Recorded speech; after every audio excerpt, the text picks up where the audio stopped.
Hey everybody, it's episode 340 of PodQuest. Hey. It's Wednesday, February 24th, 2021. I am Chris. With me is Walnut. Hello. Droo. Hello. How you guys doing? I'm doing all right. You know what? I went for a walk at lunch. I'm having a decent day. It's a nice day out to go for a walk. It was a beautiful day. Yeah. I brought the dog out. It was nice. It was Yeah, fucking it's lit- spring today. Yeah, it made me. It was like only like 56 degrees out, but I wanted to open my windows so bad. I mean, that's That's pushing it. that's nice but- weather in my opinion. I'm not cold. Like Neither am I, but like 56 is just like that point where like you could get away with it for a little while, but it is going to make your house just a little cooler. Yeah, Whereas like if it was maybe like 60 is like that sweet spot. yeah. Mhm. It was so nice Oh. out. Yeah, because even when we took the dogs just before dinner, like it was super nice out. Like there were people down like playing basketball and playing in the park and stuff like that. Yeah. So yeah, the weather is turn. I think it's supposed to be in like the 50s the rest of the week, Yeah, it's supposed to rain this weekend, but it's not supposed to go below 40. which I'm fine with that. Like For, it like- can rain and wash away the rest of this fucking snow and ice. Yeah, Agreed. I love snow, but I am tired of the snow. Yeah, same here. I like the snow, but I like it when it's still snow. It's not snow anymore. Yeah. Now it's just ice and in the way. So Like according to Google, highs average out at 50. Okay, But, that's like, not bad. Yeah, we have like today was 58 was the high, but then like the next couple of days like high 40s. But yeah, so it's gonna average out about 50 over the next 10 days. Okay. But yeah, like it's gonna be 6 months before like the Wegmans parking lots are clear. Yep. Yeah. Like I distinctly remember like years ago, and it wasn't like one of the blizzard years, the Deptford Mall having piles of snow until like June. Yeah. Like not It's- like deep into June, but like early June, like some of that snow still had like there was like little mounds of it that still hadn't It's- melted from how they piled it. Yeah, it's crazy to think like how slow snow melts. Yeah. It's like especially after like it's above freezing temperature. You would think it would like melt a little bit quicker, but no, like it takes forever. Yeah, especially when it's piled on top of each other like that. Yeah. Like it kind of like keeps itself cold because it's just the top layer that's getting the warmth. Yeah. Mhm. And then like that top layer then gets melted and then freezes again as it's like running into the like lower parts of it and just makes it like blocks of dirty ice. It's Yeah. gross. It is. Anyway though, kind of a busy week this week. It was a very busy week this week. First thing up, we have, hopefully you guys know anything about this. I put it down specifically for the two of you. Wizards of the Coast is releasing a new D&D book. It's called Van Richten's Guide to Ravenloft. Yeah, so it is a source book, not an adventure book. So it'll have a variety of spells, characters, magic items, things like that. Not like adventures, but like settings and things like that. It seems to be mostly a DM's book and less of a player's Yeah. book. Mhm. But like honestly, they release a new book every year, so it's not like too special. Like I literally got Tasha's for Christmas, which came out in November. So Yeah, I but guess, that like Tasha's. Well, Tasha's was Like- also a source book. It was yeah, but I'd say a little more player focused. yeah, it was more an adventurer's guide than it was DM's book. and like what I read about this, and like a lot of it doesn't make a lot of sense to me. It sounded like maybe they haven't done a horror themed stuff in a long time, I mean, they had the or Curse horror of Strahd. focused. They had the Curse of Strahd, which was an adventurer's book, but and they actually revamped Curse of Strahd last year because apparently gypsies are inappropriate or something. I'm not really too sure how that works. People were offended with the way and term they used for gypsies in the original Curse of Strahd, so they revamped it and added some new things to it as well last year. But yeah, it doesn't seem like there's a lot of horror themes in a lot of 5e at least. Yeah, and I guess like I'm not super deep in the lore of D&D, but my understanding is they've kind of been doing a lot of work on bringing back older things Mhm. that maybe didn't really get touched on much in 4th edition, Yeah. probably, and like they brought back Eberron that people like to see come back, and Ravenloft is like a different area in the D&D world outside of the Forgotten Realm, which is So like, the main is it like area. like when you say like a different area, do you mean like the difference between like Skyrim and Morrowind? Yeah, Yeah, pretty much. Yeah. Or Okay, or like, well, you hate Lord of the Rings. I was gonna say, or like Middle Earth and the rest of the planet.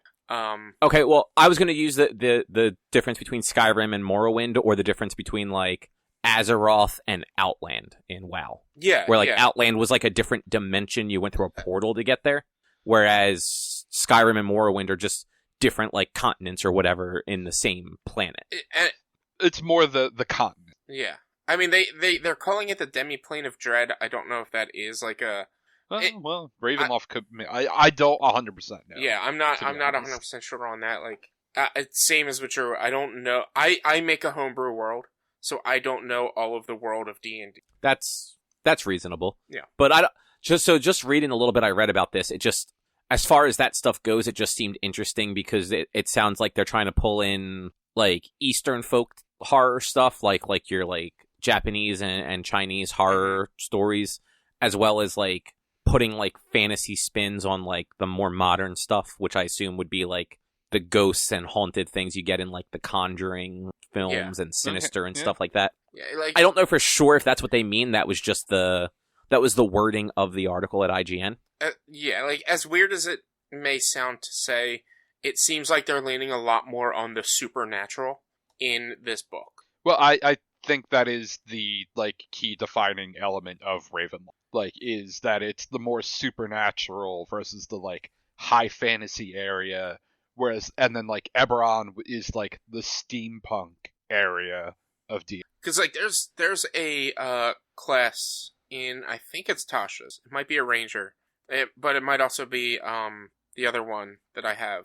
That it's called the Monster Hunter, but they focus on hunting like the supernatural creatures. But I've never seen any storylines of anybody going through those things, and there's no major storyline. So like that class kind of isn't all too purposeful in my experience of playing team. Well, here's Yeah. the new stuff for that class. Yeah, which makes that class more worthwhile. Or at least more interesting to do. Yeah. Which I guess that's kind of the same thing in a way. Yeah. Mm-hmm. But okay, yeah, I didn't really know if that was like a big deal or not. It sounded like the other thing, the Curse of Strahd, was like older or something, because they very specifically in the article, which I believe was just the wording from Wizards of the Coast, was it's not meant to be like a Curse of Strahd 1.5. Yeah. It's supposed to be its own unique thing to do. Yeah. Okay, 'cause, like, Strahd, I'm pretty sure, was the first campaign book in 5th edition, but it was, at that point, it was also a re-release, basically, or like an update to 5th edition of an old campaign book from either 2nd or 3rd edition, so... Okay. Well, that makes at least some amount of sense. So Curse of Strahd, according to the wiki at least, takes place in Ravenloft. Okay, yeah. So that's all I guess makes sense. So same setting, but like Yeah. different story. So every book that has an adventure attached to it, besides Strahd, takes place on the Forgotten Coast. Or Forgotten Realm, Forgotten Coast, I can't remember. Forgotten Realm. Forgotten Realm. This takes place in Ravenloft. Well, and then Descent to Avernus goes to hell. Yeah. There's an Eberron book. as Eberron, well. yeah, right. But was Eberron an adventure, or was that just a source? I think it's a little of both. The Eberron book. I think it's more an adventure that included the Artificer and like the Warforged and something else. Well, it had the Warforged. The Artificer was never actually put into it. Artificer's first official appearance is in Tasha's. Oh, is it? I thought it was in maybe a version of Artificer, but yeah. Sorry, the dogs are just barking downstairs at something. So I muted myself for a minute there.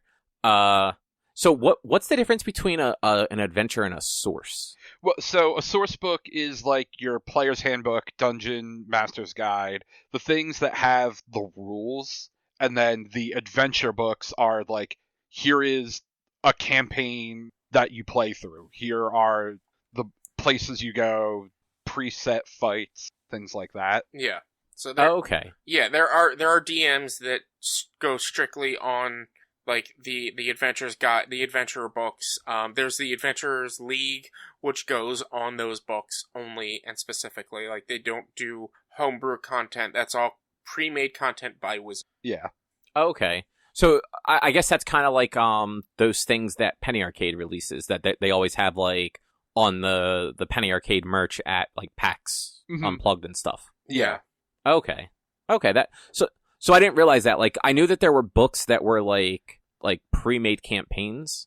Yeah, that's what those adventure books. Okay, that makes a little more sense then. But like, they won't necessarily take you from level 1 to 20. Some of them are that big, but like, Curse of Strahd is, I think, 1 through 10 is where it ends.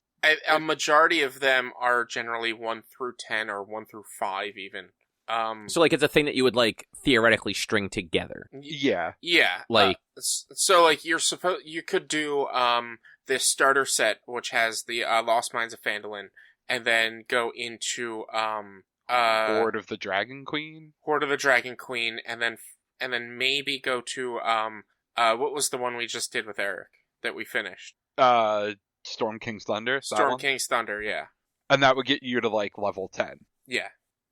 Okay, so like, are they always like the set level? Like, is it always 1 through 10, or would you be able to just like be like, all right, well, you guys are already level 10, so we're gonna play this as 10 through 20. Well, I mean, you could probably make tweaks to make it harder for a 10th level character, or you could let them just power through the early shit. Yeah. As way over leveled characters, but make them feel super strong. Yes. They kind of would be. So, like, and then by the time they get to the end, they probably wouldn't have really leveled up at all because they're fighting things too weak. Fighting trash mobs. Yeah. So then it's like they get to the end, and it's like, oh wait, we're not as strong as we thought we were. Yeah, but it also depends on how you provide experience and do level ups. If you're like what is the word? Why am I bad with words today?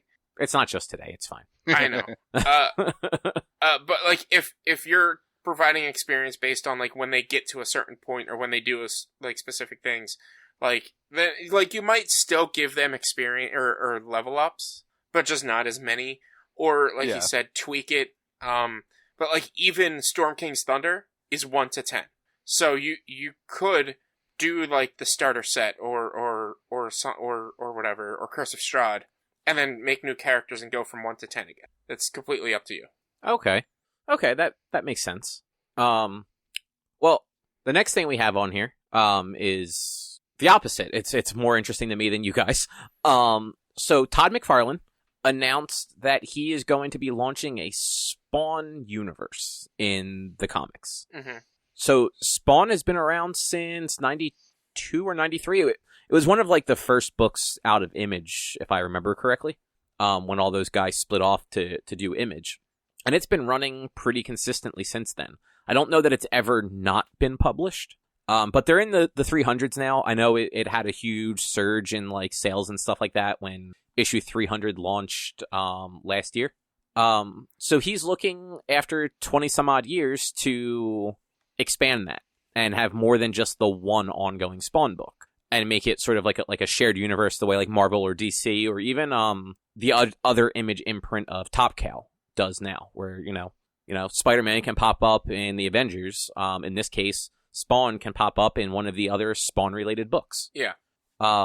Which that's kind of neat because like you don't see some of like the other publishers doing that too often, just because it is sort of a big undertaking, and a lot of the smaller publishers don't necessarily have that sort of bandwidth. Yeah. To do it. Yeah. So what they announced so far is there's going to be a one-shot in June called Spawn's Universe. That's going to set the stage for kind of what's going to come through the rest of the year. And then every other month after that, a new book is going to launch for a total of 3 new books, which will exist alongside the existing Spawn series. And McFarlane said he's not renumbering Spawn. Like, he has no intention of ever renumbering that. Like, that's going to just keep going the way it's going. Like, there's no point in making a new number 1 every 5 years, which is great because new number 1s are fucking stupid. Mm-hmm. The new books, though, are going to be called The Scorched, Gunslinger Spawn, and King Spawn. The only one that I kind of saw any real information about would be the Scorched, which might be like a team book. And then Gunslinger Spawn is apparently going to be about a Spawn from like the Old West, but in modern time. Mm-hmm. I don't know. I actually don't know much about Spawn. Like, it's one of those books that I never really read, but them kind of like having this one shot in the summer that's going to sort of set up that universe. I might pick it up and start checking it out because I've always thought that character was neat. Well, I know the 1998 movie was not necessarily a well-received movie. I remember as a 12-year-old thinking it was pretty fucking cool. Yeah. So yeah. I think I actually own it on Blu-ray too. I think I found it in like one of those like $3.99 bins at like a Best Buy or a Walmart once and picked it up. Other than that though, they didn't announce any specific teams. Like, odds are like Todd McFarlane is not going to regularly be drawing this. He'll probably do like some covers. He might do like a story in the one shot depending on like what sort of book that ends up being. But like, that dude makes toys now. Like, he runs companies and he runs a company that prints comic books and a company that fucking makes like detailed action figures. So probably doesn't have time to draw the whole comic. No. But some of the people that they named that would be involved in some way, Donny Cates is going to be writing something, which like he's doing like Venom now. He's doing crossover at Image. Like, the dude's just fucking writing everything, and like he's good at it. So that's a good thing. They also announced Greg Capullo is going to be involved somehow, which is cool because he's been exclusive to DC since like 2011. I don't know that he's really done anything outside of them. Oh no, he did one other like creator-owned book like 5 years ago between like DC books, but this will be him returning to Spawn, which he drew Spawn between 93 and 2000, mm-hmm. and then did another stint from 2003 to 2004. If I remember my history correctly, he was the first artist on Spawn after Todd McFarlane stopped drawing it himself. Okay. So like, he drew that book for the better part of a decade. So it's kind of cool that even if he's not coming back to like be like a regular artist, if he's just going to be coming in as like a cover here and there. Same thing with some of the other people like Mark Silvestri, J. Scott Campbell, and a bunch of other people were named. And a lot of the names that were on there were like people that are either definitely working on other books or are more known for their cover work than anything else. Like, Silvestri is one of the owners of Image Comics. He's working on like his own stuff too. So like, I doubt he's going to draw an ongoing Spawn book, but you know, he'll do like a cover. Same, like Campbell's the same way. Like, that dude does covers for fucking everybody. Yeah. But yeah, so you know, it's a neat thing to be happening. Yeah, that is pretty neat. Like you said, and Spawn just has a real cool design. My only real experience with Spawn, similar to you, was that movie from whenever. And I loved it. That's it. Yeah, and it's one of those, I've always wanted to jump into it, but it's one of those, like, I already read so many other books. I don't know if Spawn is like a new reader friendly book either. Yeah. Just because it does have so much history to it. Like, Marvel and DC, like, even when their books have 1,000 issues, there's like, you can easily figure out like the best place to jump into it. Yeah. For Spawn, I just don't know what that is, but now I do. So nice. It's a good time to check it out. So after that Nintendo Direct last week, Nintendo released a demo for a little thing called Project Triangle Strategy, because Square Enix and Nintendo, and I forget the studio name, are just really bad at fucking naming things, apparently. It's still its project name. They haven't decided a name for this game yet. Project Octopath Traveler. Was that what they called it? Yes. Okay. That game was was announced on a Direct. I forget what stream I was watching, but I think it was Kind of Funny. I was watching Kind of Funny, and that name happened. It was like the E3 Direct. That name flashed across the screen after the guys were just like, oh, that looks really cool. And then they both just started laughing uncontrollably at the name. And then lo and behold, like half a year later, it's like, hey, here's the real name. We just dropped the project. I don't think this game's going to be called Triangle Strategy. I mean, it fits because it's like the 3 different countries or whatever, yeah. But I hope not, because it is super literal the same way Octopath Traveler was. Yeah. Octopath Traveler is at least a better name of a thing. It's dumb, but it's a better name than Triangle Strategy. Look, your controller doesn't even have a triangle on it. Why are you going to call it Triangle Strategy? That's true. That is true. Like, it would make sense if your controller had a triangle and you hit that as your primary button instead of any others, then sure, call it Triangle Strategy. Yeah, I mean, that is true, but I don't know. Considering they did it once, I'm not going to say they're not going to do it again. I hope they don't. I hope they come up with a better name that's more, even if they call it the Salt Iron Wars or something like that. As literal as that is for the fucking story of the game, at least that is something better. Yeah. But yeah, it's, there's a lot of words being spoken in that game that I don't care to read right now. Yeah. Yeah, that was a real weird choice. I mean, and this is one reason why I don't generally like playing RPG demos. Like, I had the same problem with Octopath Traveler. Like, I wanted to see how the game was. I didn't want to play this portion of the game. Like, I didn't like Octopath Traveler's demo because it was like, you got, 2 characters to play through their intro story? And I was just like, I don't want to play through their story. I just want to know what the game's gonna be like. So, I actually preferred the way, I mean, I agree with you. Like, you don't necessarily want to just play, like, the direct things like that. I like that Octopath was at least the beginning of their stories and not in the middle of it. Yeah. Yeah. Because Drew and I, like, I think it was in the group chat, so I think you were reading it, Rich. I mentioned that to you, like, the other day, that, you know, it was way too story-heavy for a demo to drop you in the middle of the game. Yeah. Because it's just like, oh yeah, there's all this stuff going on. I don't want to have to read all this again when the game comes out, if the game comes out in the near term. And if you don't fast forward, it was like 15 minutes of fucking cutscene before you had like that 10-minute battle, and then I only did the bridge. I don't know if there was anything after that. Yeah, same. There definitely seemed to be stuff after that, but I was like, I got enough. Well, I started to read what they were talking when they were talking, and after about 5 minutes, I'm just like, this is too much, and I fast forwarded it. And there was another place that you could go to besides the bridge battle that was more fucking story. I wonder if that's the same thing you could go to after it, too. Probably. Yeah. So, now, did either of you actually read any of the story, or did you just skip it like I did? I can't say I retained any of the information from it. I tried, but because I don't know anything that's going on, because it's chapter 6, I believe, is where they threw you in. It's so political that I don't know. I didn't understand any of it. Yeah, I'm right there with you. I will say, it's the art style is very similar to Octopath, and it's a very good art style. Like the hand painted backgrounds with like the sprite characters. Like it is both modern and retro, and I do like that a lot. Yeah, I thought it looked really pretty. And like the battle system. Honestly, it was a little convoluted because they threw you in like you said, in the middle of the game. You have a bunch of characters that you don't know how they play individually. Like, you don't know what their defense is, what their attack is, what their attacks are. Yeah.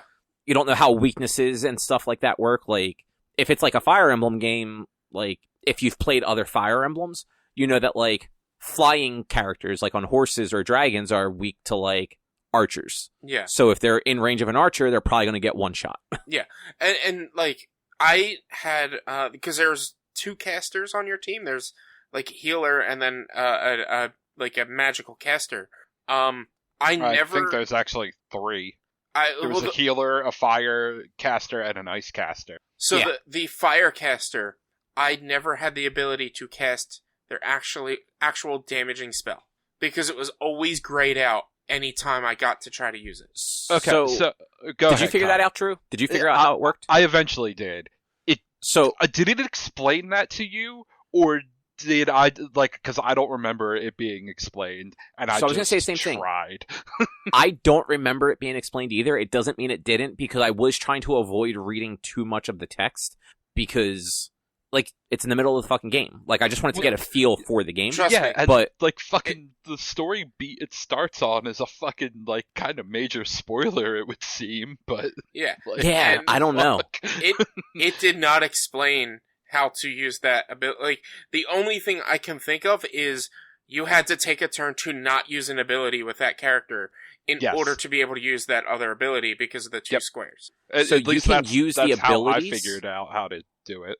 Yeah, you basically, if an ability has the little diamond square thing next to it, it needs that many of those. So, like, some abilities had 2, some had 1. I Yeah. didn't see anything higher than that. But some just, like, basic attacks don't have any. Yeah. Right. So you can do those attacks, and you're fine.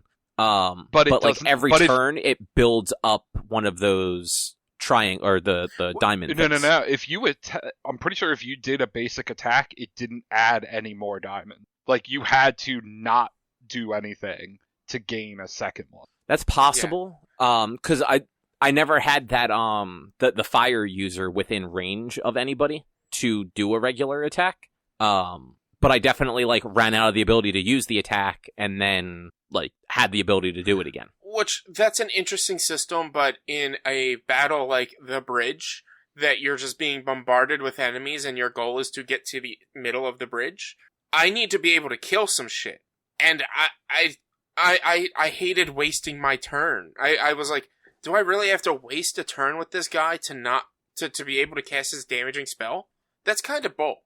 Well, you might not have to waste a turn necessarily, like because it's dropped us into the middle, like I was saying before, we really don't know how the builds of characters work. We don't know what sort of mechanics there are in fights to kind of like do different things, or what sort of customization there is for characters. Like, Yeah. is it like a Fire Emblem or Final Fantasy Tactics where there's like job systems where the person that's a caster, it doesn't always have to be a caster. Yeah. And it's looking like it's more like Fire Emblem, where every character has their set class. At least, Fire Emblem, you can change classes. could you? Maybe older Fire Emblems then. Yeah, older Fire Emblems you couldn't. The newest one you could. I mean, the last 4 Fire Emblems you could. Alright, well then the DS one. That's the only one I've ever played. Awakening? I don't remember. It was forever I think ago. that was the DS one. That's where Crom came from. I don't remember. It was so long ago. But yeah, no, that one you could change classes to. could have then I just don't remember. I was always under the assumption that in Fire Emblem the characters were the characters. Like maybe your heroes could change classes, but like because it was always unit based. From at least Awakening on, which was the DS one, The GameCube you could one. change it. The GameCube one, Radiant Dawn. I guess. That might be. So I never played the GameCube one, but yeah, like from the DS version on, which was Awakening, all characters could change. When you got to like when you maxed out a class's level, you could then basically prestige them, and it would take you back down to 1, but you'd be at like the advanced class. But you could also, there were certain characters that it didn't make sense to change their classes, like your player character and Crom in Awakening. Like you leave them as what they are and then put them into the advanced one. But then once you max out those those 2 things at their max level too, then you start jumping around because there's no more progression at that point. But everyone else, you can just kind of, I think you needed an item to do it at certain times, and not all characters could be all classes, but you could just change classes as you needed to. Okay. So, but yeah, so just to hit on this again, because we mentioned it a little bit before we started recording. Rich, you failed the bridge mission. Yeah, I failed it because because of so many words being thrown at you, and like there's a guest class or a guest character in that mission that for the first 3 rounds did fucking nothing and just stood there. Yeah, it doesn't attack until the guys come from behind. Yeah, and just stood there. Like, honestly, I thought, like, oh, I can't control that character. That's the character I have to defend. I didn't realize that they're like, defend the character on the horse.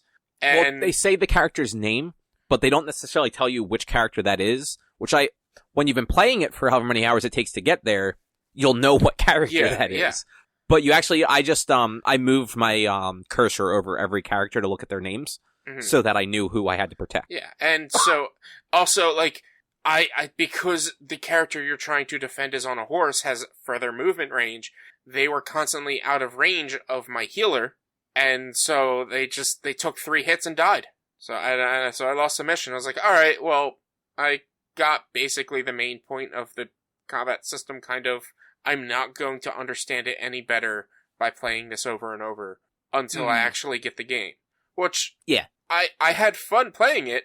It's just there's too much to really fully grasp it, that I'll probably get it, depending on when it's released and money and everything during the time of its release. Now, Droo, considering you are the biggest tactics fan here, what did you think of it? I'm definitely interested. I hope there's a more robust job system, which is like, because that's kind of the big thing about Final Fantasy Tactics, how customizable the characters really are. But also, it's a super big political story, so that part of this demo intrigued me for sure, while it making no sense to have put the demo in that spot in the game. Yeah, no, that is a definite right there. But, you know, it plays like a tactics game, so I'll definitely have it on my radar, but I'll want to know more about the classes before definitely picking it up or not. Mm-hmm.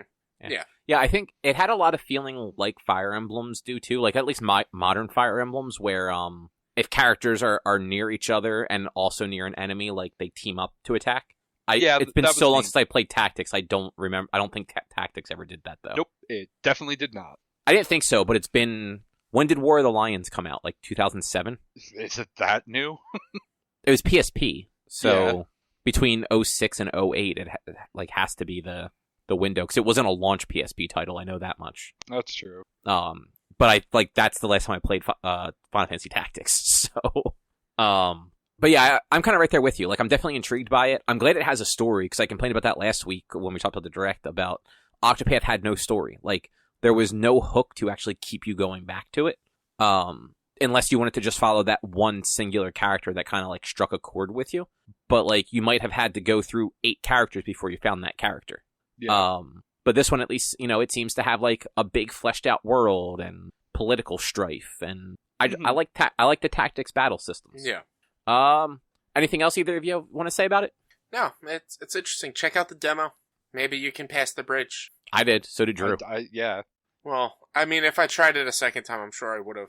It didn't take that long either. Once I kind of like got the hang of like what the characters could do, I just ignored the guys that came from behind and just moved right into the bridge. Yeah, and that's the thing about that mission. That's all you have to do is get onto the bridge. You don't wait to get onto the bridge and clear any enemies off the bridge. Yeah. So the people that spawn on the bridge have to get cleared out, and if anyone gets onto it before you clear them out, you have to get rid of them too. Okay.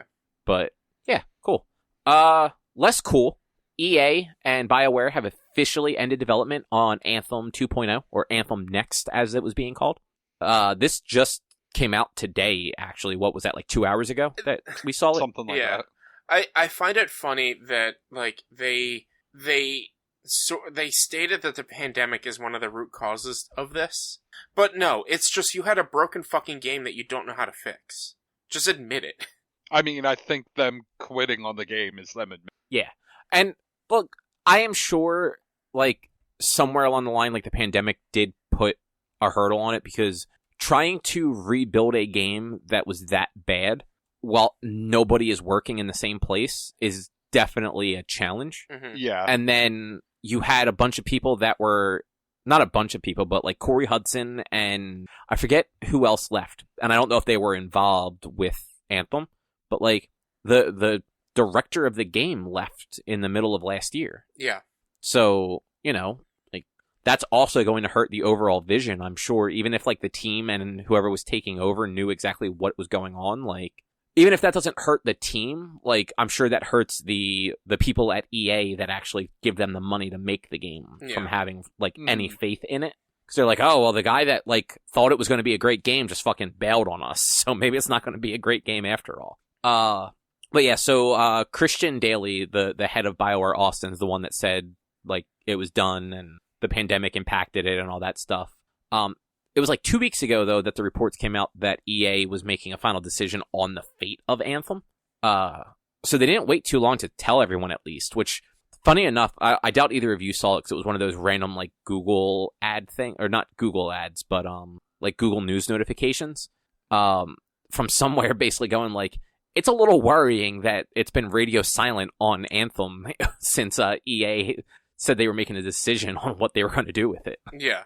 But it looks like BioWare is going to instead be refocusing on their upcoming stuff in Dragon Age and Mass Effect.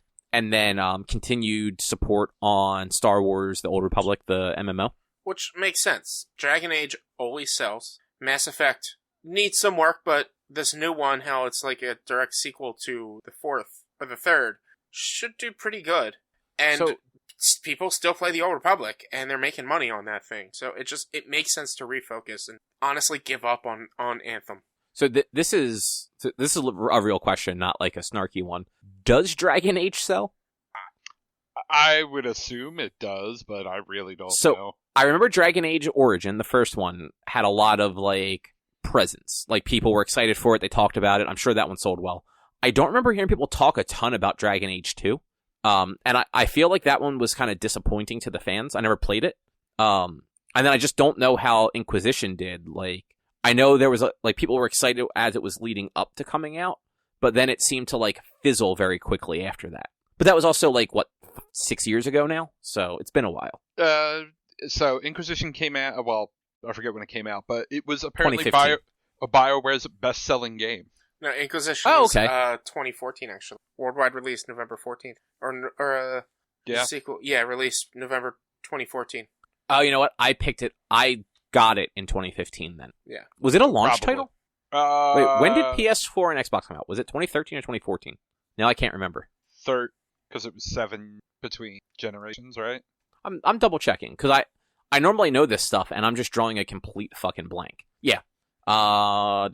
Yeah, it was launched in 2013. So it was within the first year of it being out, it came out.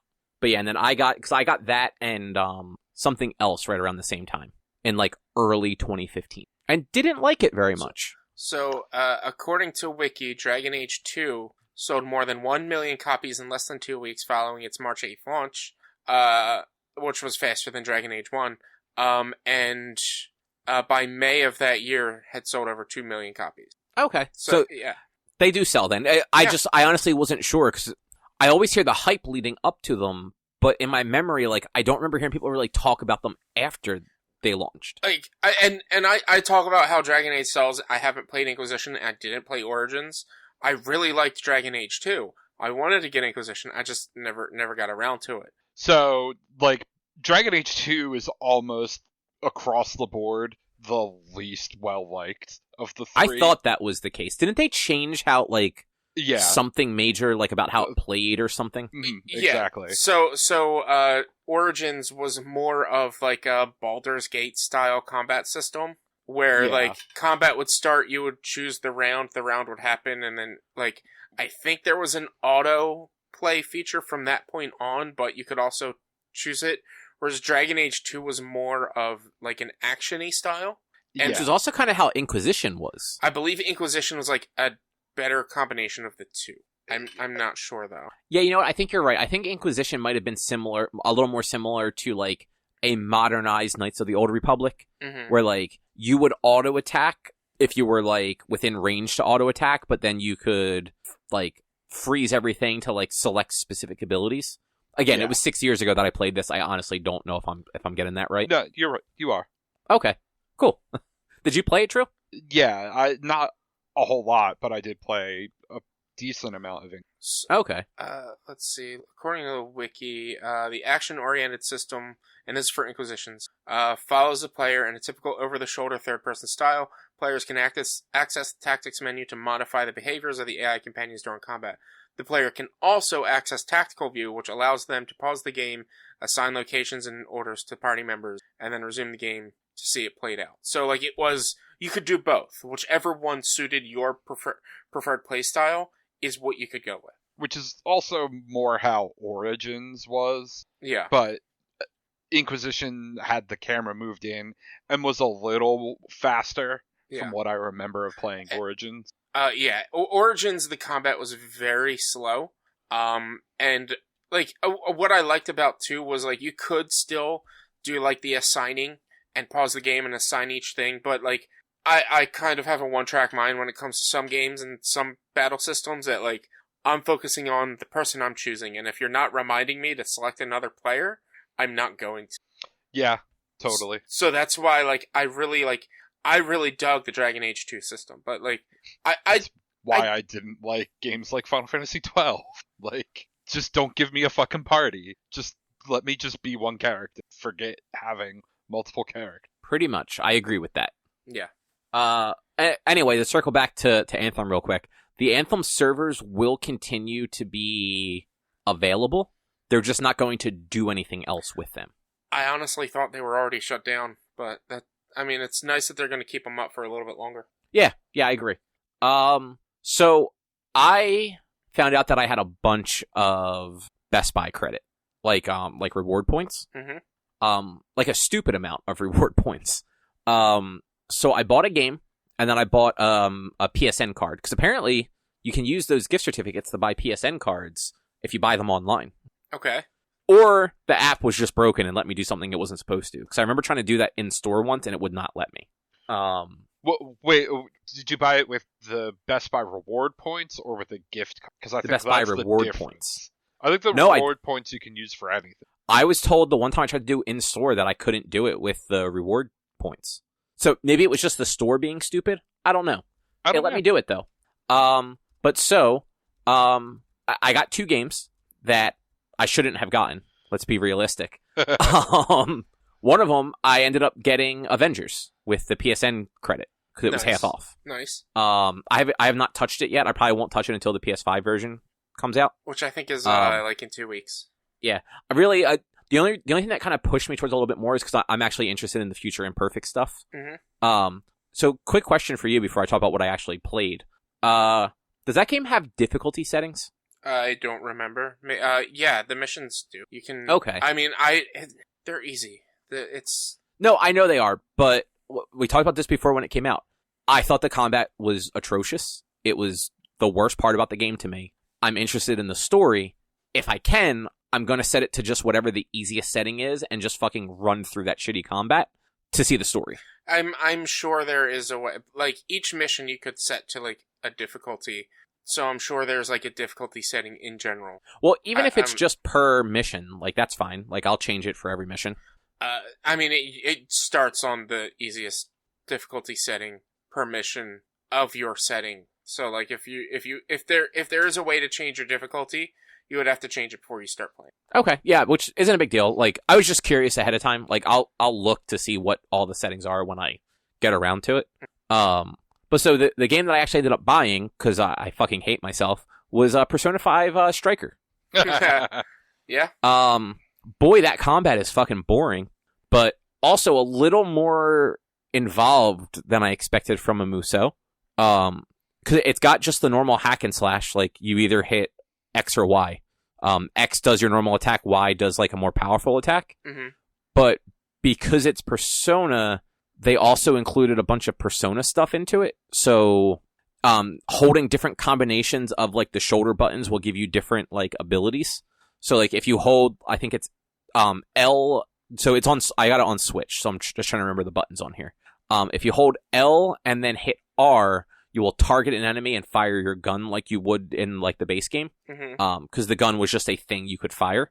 If you hold, I want to say it's RZ or however, the R2. If you hold R2 on the Switch, you will then pull out your persona. You can cycle through any personas you've acquired and use, like, their special abilities. Yeah. So, like, you can pull out, like, a fire persona to cast, like, fire spells, or a healing persona to heal yourself or your party members.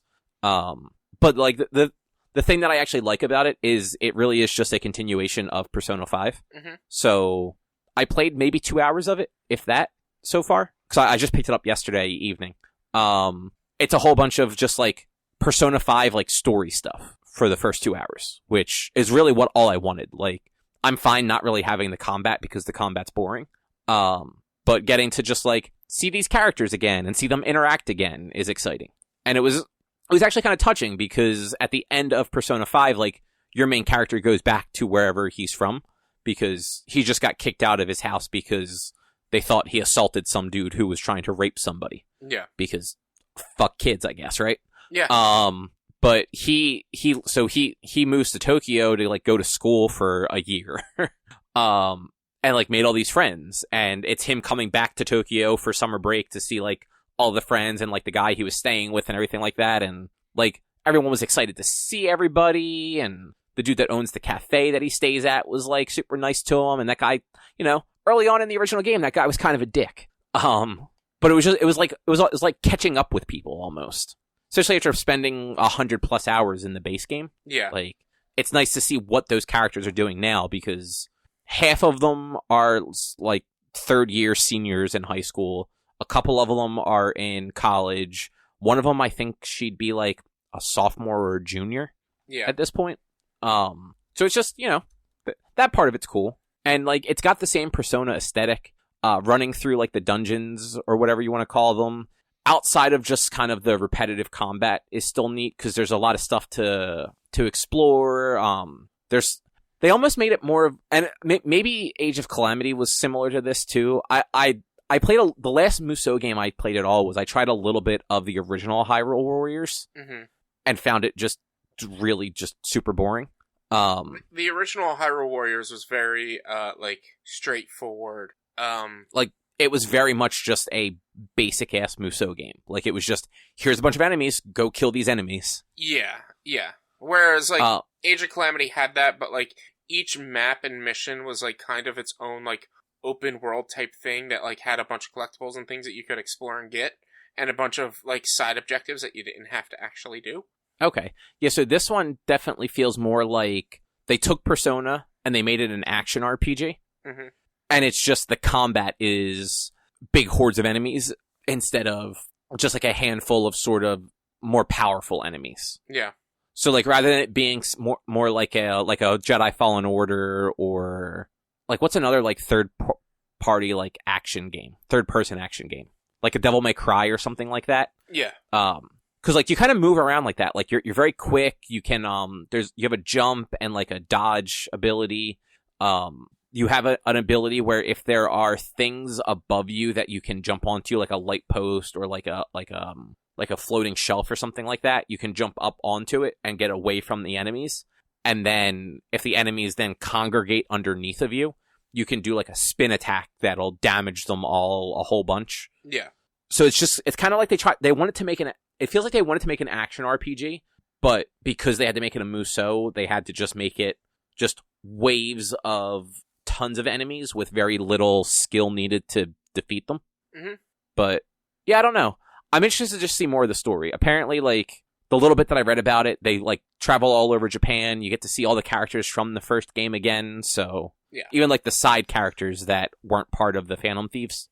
Nice. So, that's Persona 5 is potentially the next game I'm gonna play, depending on what I decide to do over this weekend. I mean, it's the base game. So I know it's free on the PlayStation Collection, right? Yeah, which is why I have it. Yeah. The base game is really good. The little bit I ended up playing of Royal so far, there are a lot of really good quality of life improvements to that game, aside from just the additional story content. So yeah, like, I don't know. The base game is free, so it's like, why not play that version? It's like, I want to play it, but right now with Monster Hunter coming out on the 23rd, I'm, like, because it's such a long game, I don't know if, basically, it depends on if I start it this weekend or not. I'll probably play it and try to have it beat 4 months. I mean, honestly, a month to get through that game, it's about 100 hours to get through it without doing everything. Like, to get through all of the dungeons. Yeah. There are some, like, non-spoiler, like, guides that just kind of, help you plan out the days between dungeons to make the game, like, flow better. It's almost worth using one of those just so you're not stuck in a position where, like, you literally can't progress anything because your skill level's not high enough. Because those guys are like, all right, well, the dungeon is due on June 2nd, so on May 30th, go do the dungeon. Everything before that, like, do this, and this. Like, work on these skills, work on these party members, stuff like that. Because otherwise, like, you might get to, like, November and not be able to proceed because your, like, diligence is too low or something fucking stupid like that. Yeah, I mean, we'll see. Like, it's, my gameplay schedule has changed a lot lately, so I don't really play a lot of games during the week that much. So, which is why I'm like, alright, well, if I start this weekend, then I should be able to beat it before Monster Hunter. But we'll see. I don't know if you're only playing on the weekends, unless you're doing like 20-hour days playing the game. I don't think you'd beat it by the time Monster Hunter came out. And that's why, like, I'm 50-50. I'd save it for later. We'll like, see. definitely play at some point, but like, there's a bunch of other games on that thing that you haven't played yet. I imagine. Yeah. There's. 'Cause did you ever play Ratchet and Clank? I have not played Ratchet & Clank. No. Dude, play Ratchet and Clank. That game's really good. I know. You don't know. You never played it. I've watched Eric play all of them. Really? Yeah, because he played them all, and it would be in the main living room, and he would hog the systems. He would get done his homework first, or get home from work before I would, and I wouldn't be able to play games, so I just would sit there and watch him play games. That's fair. Joys of having an older brother. Yeah. The new one is worth checking out, though, especially because it's free. Yeah. Free is almost always... I mean, you can also check out Days Gone. I think that's on there, too, isn't it? Yeah, it is. Pretty sure. Yeah, you can run from those zombie hordes. Yeah, I don't know, maybe. You don't sound too excited. That game just wasn't that great, and so I'm just not... Apparently, some people really like it. Some people really like Monster Hunter, Cobb, so... Well, that's what I mean. Richie really likes Monster Hunter. Other people really like Days Gone. It might be a match made in heaven. No, like, I'm not... from what I've seen of Days Gone, it had a cool concept. I was super down and interested with it before it was released, and then after it was released, I'm just like, I don't really know. Like, this just kind of goes too far. No, I'm right there with you. It's almost more survival than anything else. Like, you have to, like, manage your gas on your bike and stuff. Which, yeah. like, I'm all down for a survival game, but, like, I'd have to try. Like, I remember playing, like, this is a poor example because it was a bad game, but the Daryl game for The Walking Dead. And, like, that was one thing you had to worry about was your gas. And, but in that one, you didn't actually drive your car. You would just have to go from destination to destination. And if you ran out of gas, it would just be like, all right, go find gas. And you'd have a quick side mission to go find gas. That was a bad game. Oh my god. I can't believe I still own it. Wait, you own that Walking Dead game? Yeah, the Daryl game. I own it for 360. I mean, I bought it, and I even reviewed it for the website. And I think I straight up bought it just to review it for the website. And I think I bought it and reviewed it for the website because I knew it was going to be bad. And I'm like, we need bad reviews on the website. Well, there you go. So Tony Hawk Pro Skater 1+2 is getting a next-gen upgrade. Nice. Hell yeah. Yeah. So it's going to be coming out. It's going to be coming to PS5 and the Xbox Series X and S on March 26th.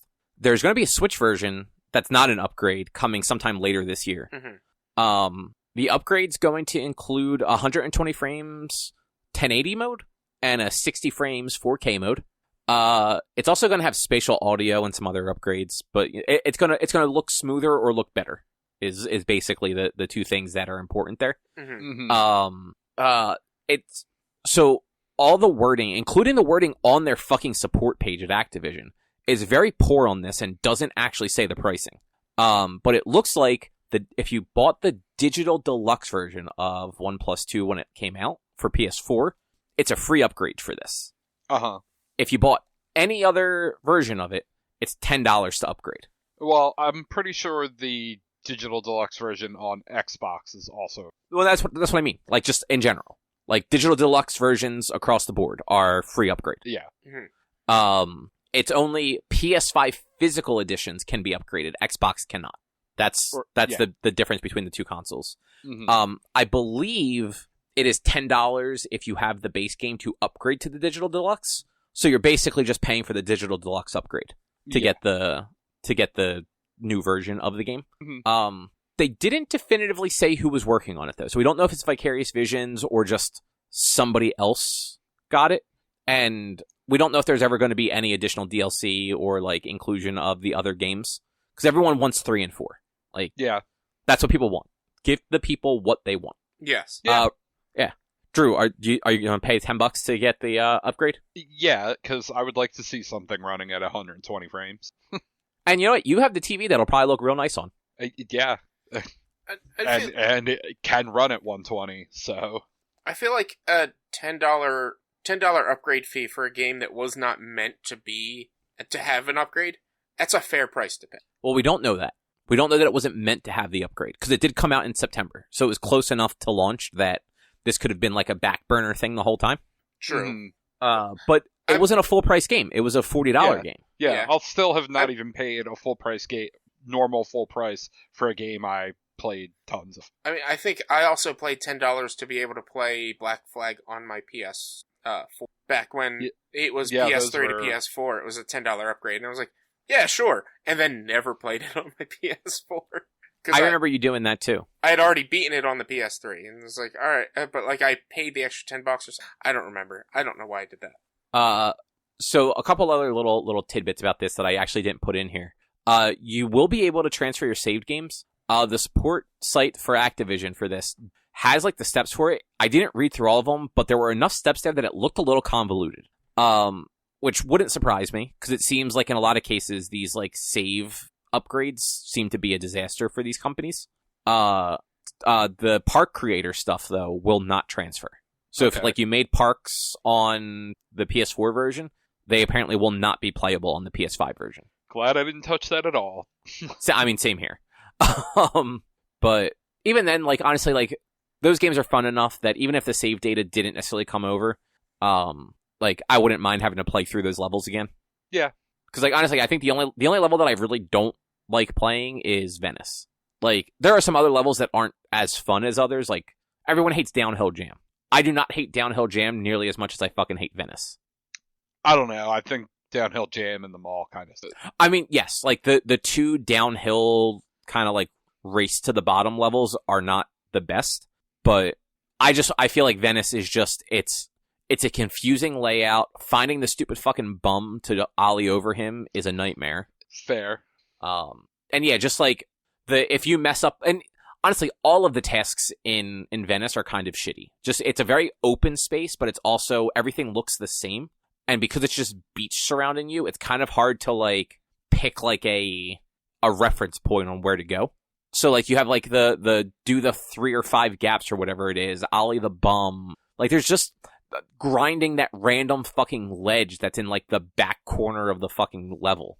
Like that place sucks. Fuck that whole place. So Rich, you finished Resident Evil 7 and the DLC. Yes. Incorrect on one point. I did not play one of the DLCs because I honestly don't care about it. And I'll get into that when I get to the point of DLCs. But I did. I beat Resident Evil 7. I think, I basically played pretty much all of it in almost one sitting. I know I started it at some point last week, and then played it on Sunday and beat it Sunday. It got better. It got better from like the initial point, like weapons and ammo and healing and like items in general became more like common to find. That like that it became like kind of an easier game in a way. Like not that it was harder to begin with, but it was just like I'm not a fan of not having anything in my games. If you're gonna give me an inventory space but not give me any items or anything to defend myself, like the beginning part of the game right before the garage fight, you're literally just running away from the father. Like, and I'm like, this is not how Resident Evil should be. Like, I should have a way to defend myself. I should have a way, an actual way to get out. But it wasn't that bad the further you got into it. And after the initial house and killing the father for the second time, it got a lot better, and you weren't really sneaking around anymore. The overall story for the game was interesting. I thought it was going to end at one point, and I was going to be really mad if it did, because like it explained nothing. But then like it was like, oh no, there's actually another 2.5 hours left of this game. I was like, oh, okay, sweet. Wow, that's actually a lot. So it was the game. I think was about 8 hours, and at about the 6 hour part for me, or maybe 6.5 hours, you escape the house area. So there's like the house, then there's like the like the old house, I think it was called, and then there's the greenhouse, and then there's like the final location before you leave the whole like land, like the whole Baker estate area. And once you get out of there, you actually, and this is something that I hated, you had to make a choice on who to save. There were 2 people to save. It was either your wife or this girl Zoe that was helping you the entire time, by giving them a serum to like free them from the infection of the mold. Does it actually make a difference, though, who you save? Barely, but yes. Depending on who you save, you'll have a different outcome during the next section, and you'll have a slightly different ending. But there is a legitimate ending, and I didn't get that legitimate ending because I saved the wrong person. I take it you're supposed to save the wife? You're supposed to save the wife, but like my rationale was, A, I haven't seen you in 3 years.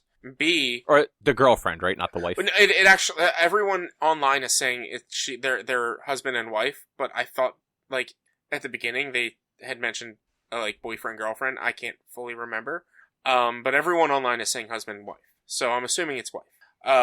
Or at least maybe at the beginning they were boyfriend and girlfriend in the game, but in the next one they're husband and wife with a baby, apparently, because Capcom has released all that information for some reason. But, Oh, so I guess when you beat this game, she is cured. So you're supposed to cure her and get off the estate lands with her, and leave Zoe back. But if you heal Zoe or cure Zoe and get off the estate lands, you're like, we'll be back for you. We just need to get help and find a way to cure you.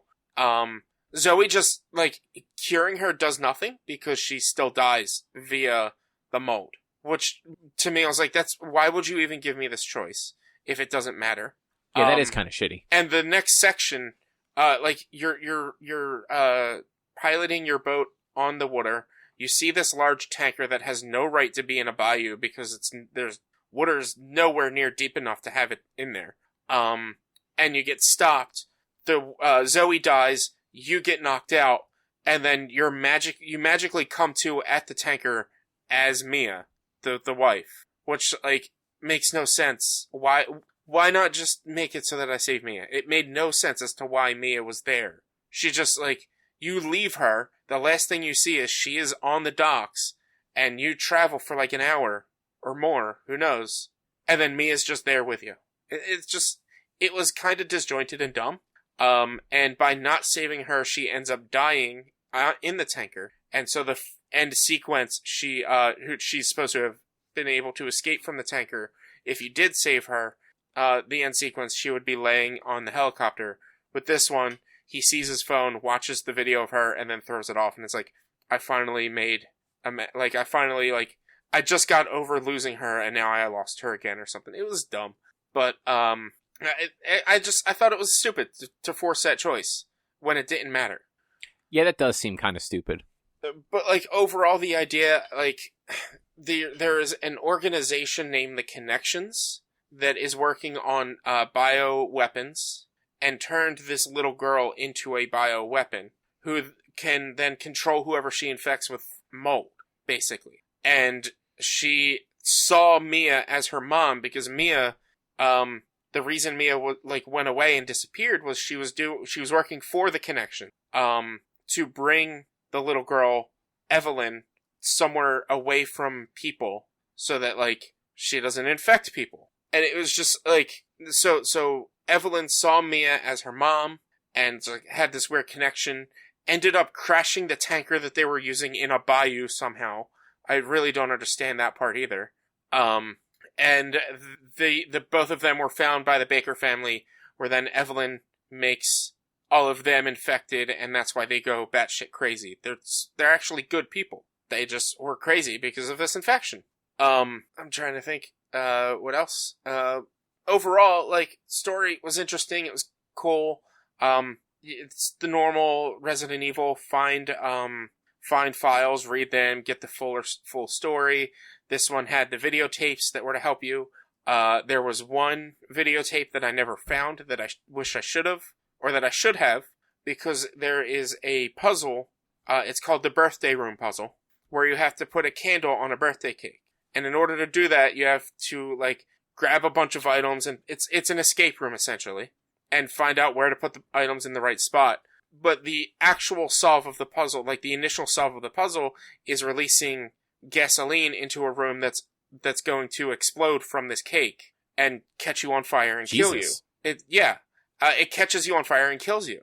The only way to get, like, the solve is to get a little toy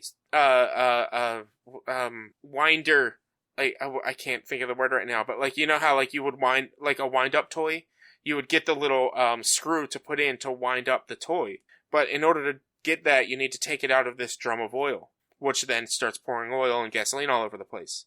But once you fail that the first time, you don't have to do the rest of that. You just go and use the same password and solve it. Oh, that's kind of sucky. And so, like, the puzzle is made for you to fail the first time, and then just use the answer that you got the first time to solve it properly the second time. But there's also a videotape that you have to go through the puzzle with somebody else, that if you do that, you would understand the solve, and you wouldn't have to go through everything else. And I was just like, this is kind of dumb, because I didn't find that videotape.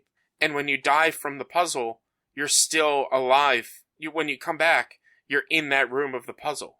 So you can't, like, go back and find the videotape to get the real answer or whatever. So, like, Ethan just knew the answer in this puzzle, in my playthrough, basically. Which is very convenient. Yeah, it's just very convenient that he knew the answer. So it's just, like, little silly things like that just, like, kind of made it a little disconnected.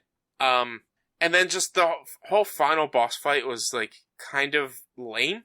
It's not an action game, so it's cool that they didn't make you, like, be super actiony with it, but you're, like, the first phase of fighting Evelyn is she's just releasing waves of energy, and you have to block through it and walk up to her and get her with a syringe to weaken the mold that's in her, kill the mold that's in her, and basically kill her.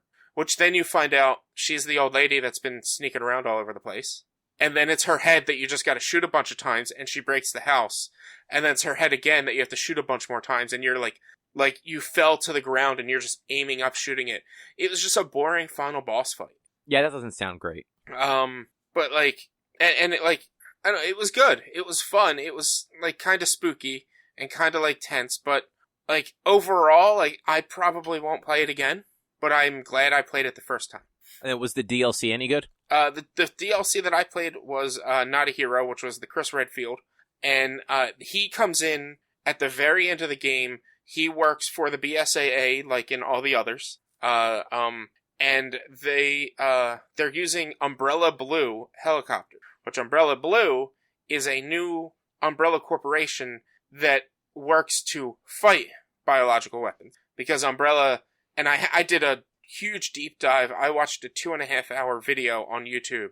I was working while watching it, about all of Resident Evil, and it explains, like, Umbrella goes under, they lose all their funding, and then they become, like, a recovery and protection organization, and not a pharmaceutical organization like they used to be. And that's where Umbrella Blue, it's a blue logo, comes out, and they just defend the world from biological weapons. But his storyline is he's going after the son of the Bakers, Lucas, who you did not end up killing during the playthrough as Ethan. And it was okay, but it was I don't know. It was just fine. It didn't really add too much to it. It was the same. It was go kill him, and you killed him. And, like, you didn't really learn too much new. And then the last DLC, which I didn't play, and I'm probably not going to, is called End of Zoe, which is the character I ended up saving, who ended up dying. She's found a few months later on the Baker estate by her uncle, which the Baker estate is walled and fenced in, so I don't know how her uncle even gets in there, because it's protected and defended by Umbrella Blue. But she's found by her uncle, who then somehow learns of, cure to her state because she's all crystallized. And you just run around as an old man punching monsters. Like, he doesn't get guns, you just use his fists and punch things. And the last item you get is, like, a super fist from Umbrella that, like, you punch things harder. And when I learned that and just learned what the storyline is, I'm like, I don't care. I don't care about that character enough to have to play through that. That's fair. One of the funny things when you're playing through Chris's story, and Chris, ever since Resident Evil 5, has been just overpowered. If you were to shoot one of the molded, which is like the zombie things in this one, and stagger them, and then walk up to them and hit the shoot button without aiming down sights, he will go up and punch the head off the molded. So you can essentially kill every molded with one shot. you shoot them in the head, you walk up, you punch their head off. And I was just like, this is Chris, who killed a boulder in Resident Evil 5. So, yeah, this makes sense, I guess. But yeah, so that's my take on Resident Evil 7. It was good. The DLCs were fine. I honestly don't know if I'm going to get Resident Evil 8 right away, because I wasn't 100% thrilled with this, and it just like, I don't really know. I don't know. I love the Resident Evil series.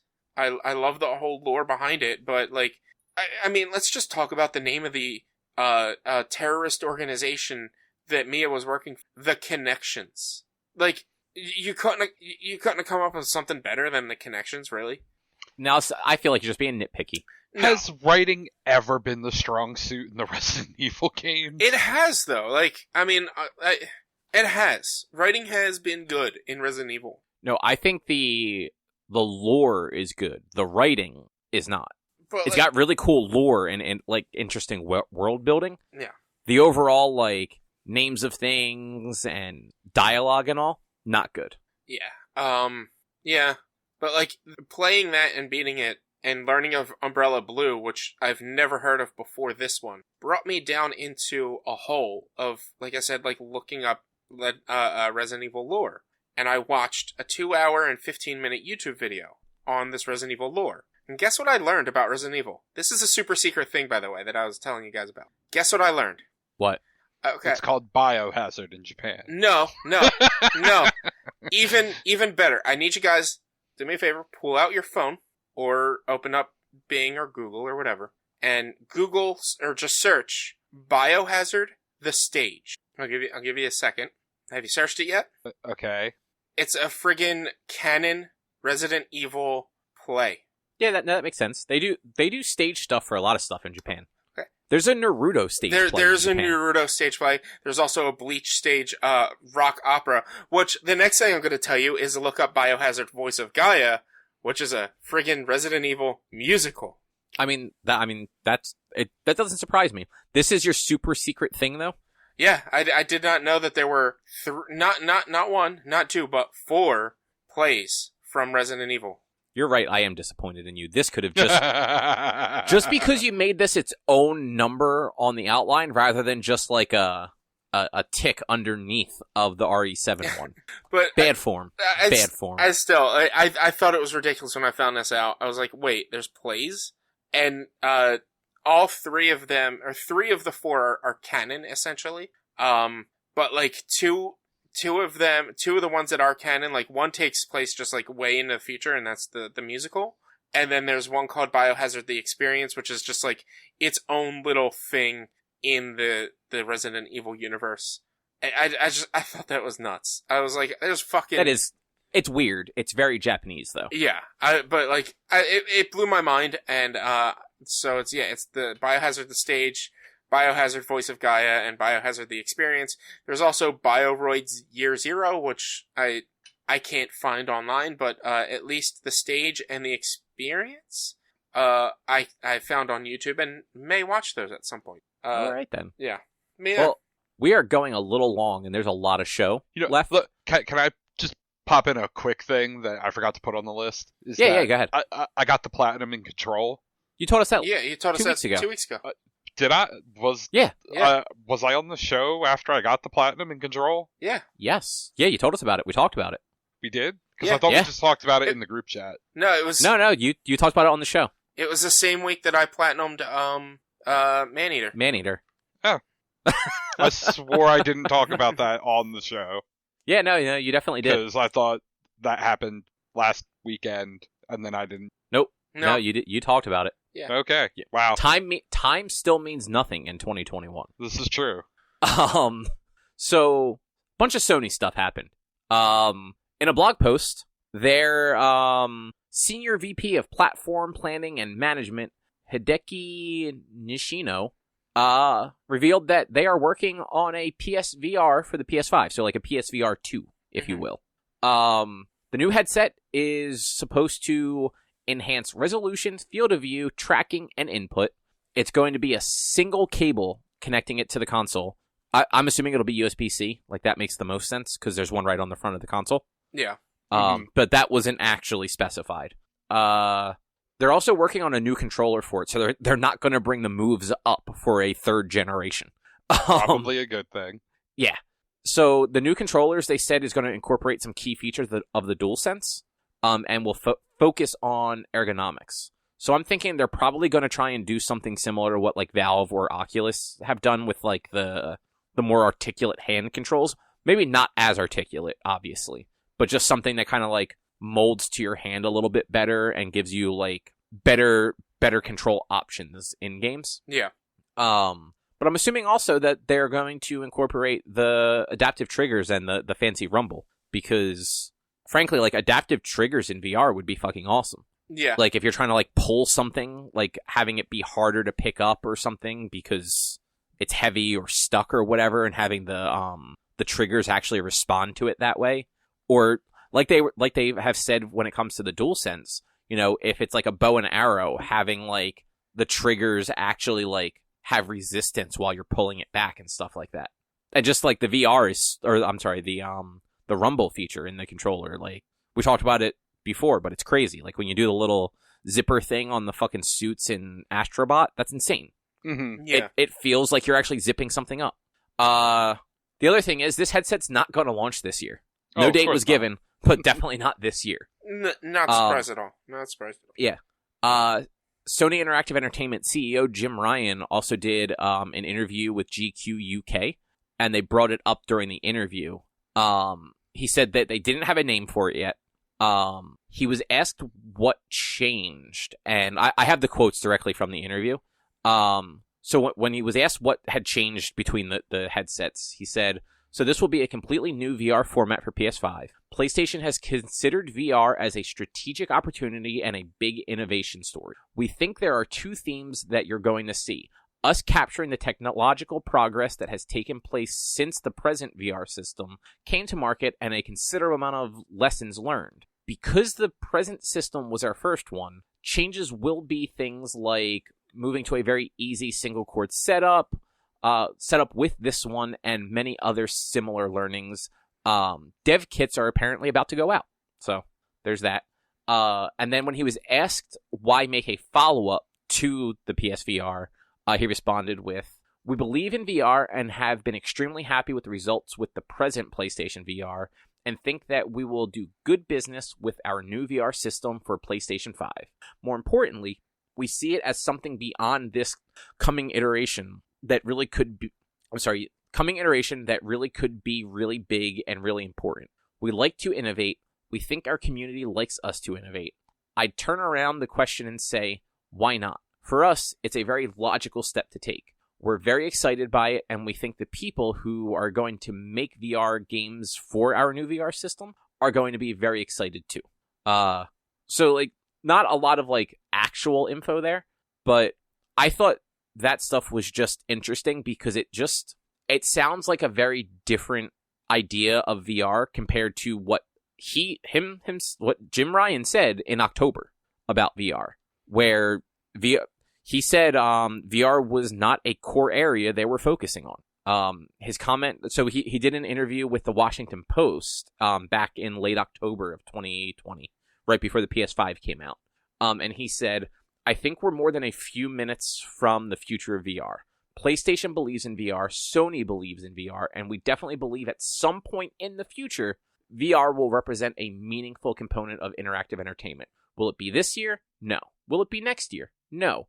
But will it come at some stage? We believe that." Which, I don't know about you guys, but like that sounds like we're not thinking about VR in the near term. And now, less than 6 months later, they're like, "Oh no, like VR is important. Like we're definitely going to keep focusing on VR." Well, I mean, also, he said, is it coming this year? No. Did it come in 2020? No. Is it coming in 2020 next year? No. It's not coming out in 2021. Is it coming in the future? Yes. I don't know. He was pretty accurate about what he said. I mean, yes, he did not lie in there, but just the way that old interview reads, it just seems like he's a little more dismissive of PSVR than kind of like all in for it, especially when and like it was Sony in general, like when being asked about like PSVR on PS5, like for people to just be able to use their existing headset, they seem to have like thought about it second, if that makes sense. Yeah, I agree with that. Whereas, like, sure, maybe if they had said, like, hey, we're working on a new headset for the PS5, so, like, your old headset's just not going to work as well on it. That would have been different. But instead, it just came very much like, VR is not all that important to us. Like, it sold well, but we never really had the games for it. Like, the software sales never really took off, so... I mean, VR it's still how do I word this? It's still kind of a very niche thing. Not a lot of people like it, not a lot of people have it, but it is, like he said, it is definitely going to be some sort of future gaming service. Like, it's not something that's before its time, like some of the other, like motion controls were with the Wii. Like, there is a place for it now, but it's not their core focus. Their core focus was to get out a good system. That's what they did. Now that their new system is out and everyone loves it and it's becoming hopefully more available. I don't really know. I haven't paid attention to stocking of the system. No, is the answer on that. Time to focus on something else. You know what? People like VR. Let's go for it. Yeah, and to be fair, like, the PlayStation VR, like, all reports, it sold really well. Mm-hmm. It's just, there weren't really many, like, notable games for it. Like, they were kind of few and far between. All the notable games in VR were PC only because the PSVR just couldn't do what the Valve and Oculus headsets could do, especially as they kept iterating on them and releasing, like, new versions, new controllers, and all that. And the PS4 couldn't do what the PC that had specs to be able to run VR could. Yeah, that was kind of a given, but yeah. I see what you're saying with reading out his statement from October, but like I feel like he's more so saying, like, I mean, it's not our top priority, and like VR right now is not for the commoner. And for us to focus on that at this point in time would probably be a bad idea. But we'll get there. I mean, he did literally say, in the future, VR will represent a meaningful component of interactive. Yeah. Like, he didn't completely dismiss VR. I kind of agree with Richie on, like, their focus was not on VR at that moment. It was, get this fucking box out the door. Yeah. And then see from there. And so, yes, like, the PSVR is the highest selling VR headset. It sold like 5 million when considering there were like 120 million PS4s. It's like not even 5% of PS4 owners bought one. Yeah. But I mean, compared to like how many people have Vives. Right, but still, like... But like, what do you need in order to buy to play a Vive or other VR headset? A $1,200 computer. Exactly. Exactly. But I'm curious how the Oculus Quest is doing, since that doesn't need anything. Yeah, and I feel like that one is probably close to a PSVR as far as like usability, like with the type of games it can handle. Like, it's definitely better than like the Google Cardboard ones where it was just your phone and a fucking cardboard headset. Yeah. But yeah, I mean, I don't know. I guess we will see what happens with PSVR. I still, like I mentioned to you guys, I put it in here. I feel like part of them wanting to push like a new headset out had to do with the demand that they saw for the adapter for the PSVR for PS5. Like, I feel like if they had gotten no requests for that thing, we might not be seeing a new headset this, like, talked about this soon. Yeah, totally possible. Yeah, maybe, but I don't know. I can definitely see a tie. Yeah. So other PlayStation related stuff. Days Gone is going to be the first in a wave of first party titles heading to PC. It's been confirmed to launch this spring. Nice. So that's kind of neat. Horizon Zero Dawn was the first exclusive title to go. That launched in August, I believe. Mm-hmm. Yeah, August. They haven't said what other games would be coming. But in that same GQ UK interview that Ryan did, this whole thing was touched on, and in his answer he mentioned like the first party cycle in the later half of the year being as strong, in the later half of the PS4 life cycle being as strong as it was, like your God of War, your Horizon, like all those games that were kind of like in the second half of that console generation. The ability to expose those games to a wider audience, and the fact that the cost of games keeps increasing, or the cost of making games keeps increasing, which I read that as by putting it on another platform that isn't a direct competitor to them, they're able to make more money because the game costs more money to make, which is obviously why they would do this, right? Yeah. In the GQ article though, he didn't mention Days Gone directly, but apparently that write-up actually does include it like after the fact. But IGN got confirmation from Sony that Days Gone is launching in spring. And yeah, there's no other word on what other games might be coming. I know a lot of people have been hoping and speculating that Bloodborne might come to PC, because people really want a Bloodborne PS5 upgrade and a Bloodborne on PC. I would be so surprised if they did a Bloodborne PS5 upgrade, because that game is so old. That's why people want it though. They want 60 frame, like 4K, like locked or better. Yeah. Because people still love that fucking game. It was a great... Go ahead, Richie. I was just going to say, it was a great game, and I've been wanting to get the DLC to play that stuff. Yeah, I was just going to say, people love the From Software games. All of them. I mean, that was my first From Software game that I ever played, and I hated it the first time I played it, and then a month and a half later, I jumped back into it, and I dug it. I was like, I understood it, and I was like, this is awesome. Yeah, we talked about it before. I just could not get into that game. Yeah. What else was there on here? Anything else? Oh, the only thing I was curious about, like reading in this.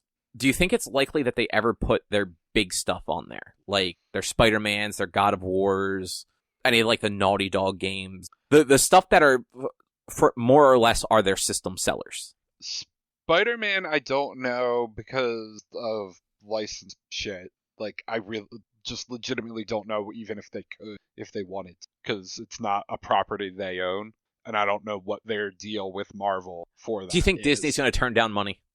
No, but you're probably right, though. Like, I don't know that for the existing ones that whether or not they could. Whatever their deal is written, that hey, it might be for PlayStation console, and if they then put it out on PC, that could fuck up whatever deal. Like, that's kind of the dumb shit that happens. Licensing. Yeah, no, and a lot of times, like, the way those things are written, it might be that way, and it might not be, like, an issue between either company, but by doing it, it might void the contract and cause them issues for making the sequels. Mm-hmm. Not because either company doesn't want to do it, just because their lawyers then won't let them. Right, exactly. Or some D-bag executive won't let them because of that. Yeah. Mm-hmm. But what about like the other, like your God of War or your like the Naughty Dog games, like The Last of Us or like an Uncharted or something like that? I don't think so. Like, not if they do, it'll be down the line, maybe before the next one comes out, just to push people to buy that one, so that they can try to push people to get the console to get the. I kind of agree. It's like what they're doing with Ratchet and Clank. Like, Ratchet and Clank is free in March, which has been free twice now. Once on the PS4, once on the PlayStation Classics on the PS5, and now free again on the PS4, just because the new Ratchet and Clank is coming out. They're pushing people to get this so that they can push the sales of the new one. So, like, if they're gonna do this PC drop of certain first party games, it's like, all right, well, we'll wait a year or two after the game comes out, release these, and remind people, you can get God of War 2 on the PlayStation 5 by our goddamn console. Yeah. Yeah, that seems likely, if nothing else. That's kind of what they've been doing. Yeah. But, so, I guess to that point, then, only that way could I see, like, God of War or to PC. There wouldn't ever be a day and date. Mm-hmm. Oh, yeah, no, I don't think, even these, not that they're older, but even these games like Days Gone that doesn't have that big established franchise to go with it. Mm-hmm. Like, that came out 2 years ago. Yeah, I mean, even Final Fantasy 16, which isn't even a first party title, is a launch exclusive for PS5 and then PC, nothing else. But PC, it won't, like, their information for that was like, will come out for PC. Didn't give a date or how long. I mean, that will probably launch around the same time on PC. That's Sony paying Square Enix a bunch of money to get it exclusively. it's the same thing that both companies have done with Activision over the years, paying for Call of Duty multiplayer exclusivity, like for X periods of time, or Sony paying Bungie or Activision or whoever for what's that thing? Destiny exclusive content. Yeah, they're the extra maps and raids from Destiny. Yeah, console launch exclusive is really just a fancy way of saying our company threw more money at this game than the other company did. Yeah. Last little bit of Sony-related stuff. Tomorrow there's going to be a State of Play. So we'll talk about that obviously next week, but I just wanted to mention it. It's going to be at 5 o'clock Eastern time. And from what they announced, it's going to be deep dives into 10 games. So it's like 10 games that we know exist already on PS4 and PS5.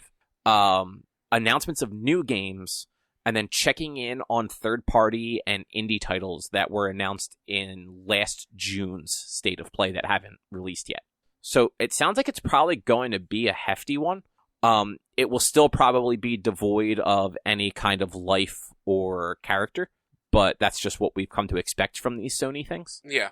But yeah, so next week we'll have that to talk about. And then Richie, you played Concrete Genie, the PS Plus game from this past month, right? Yeah. I wasn't sure if I was gonna play it after when I first downloaded it, but then I looked into it and remembered that I was super interested in the game when they premiered it, however many E3s ago or whatever. That's a fun game. It's quick actually. I beat it. Wow. It's like 6-7 hours, not even. And it's one of the other reasons why I decided to play it after I beat Resident Evil. I've been playing some kind of dark games with The Forest and Resident Evil, and I'm just like, I need something a little less dark and just freeing and fun and colorful. And this was definitely a good choice. It was fun. The art style, especially for the characters, is freaking awesome. It looks like claymation kind of. Look up the character art for Concrete Genie. It looks really cool.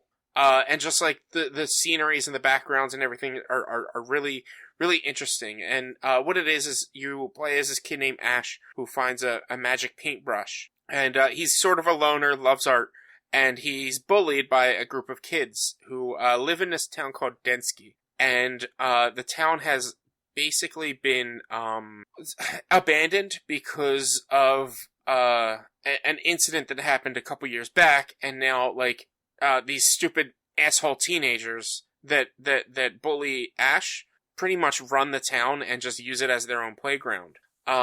So Ash finds the paintbrush, and he can paint different things called genies on walls, and they come to life. And you just do random objectives. The goal is to make the town more colorful and bring it back to the beauty that it once was. And as you're playing, you find out more about the bullies and how horrible their lives were. One of the kids, one of their parents is in jail. The other kid, their parents split up and they took their twins. Another kid, the parents fight and argue all the time or something. They just have bad home lives, and you learn this and start to develop I kind of understand why you're a dick, but you don't deserve to be a dick. Kind of feelings toward in this game. And then the crazy thing, and I don't like when games do this, but gameplay and pacing changes 4 hours in to something completely different for those last couple of hours, which was really cool. You end up having to fight some of the genies that you make. They somehow, spoiler alert, somehow turn bad. And you end up having to fight them, and so you get your controls change, and you're pressing square, triangle, and circle to attack them and use different abilities from the paintbrush. It's really cool what they did with that.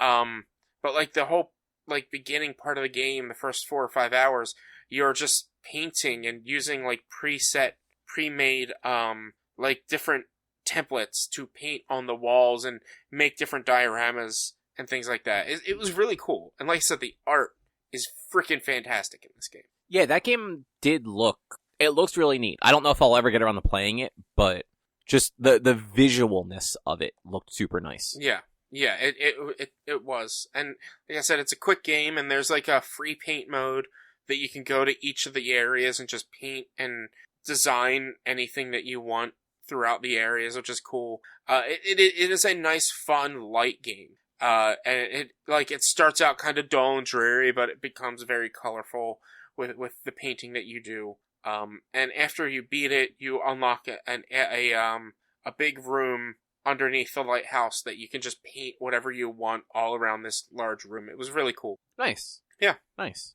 Real quick, fuck you. I did not talk about getting the platinum in Control on the show.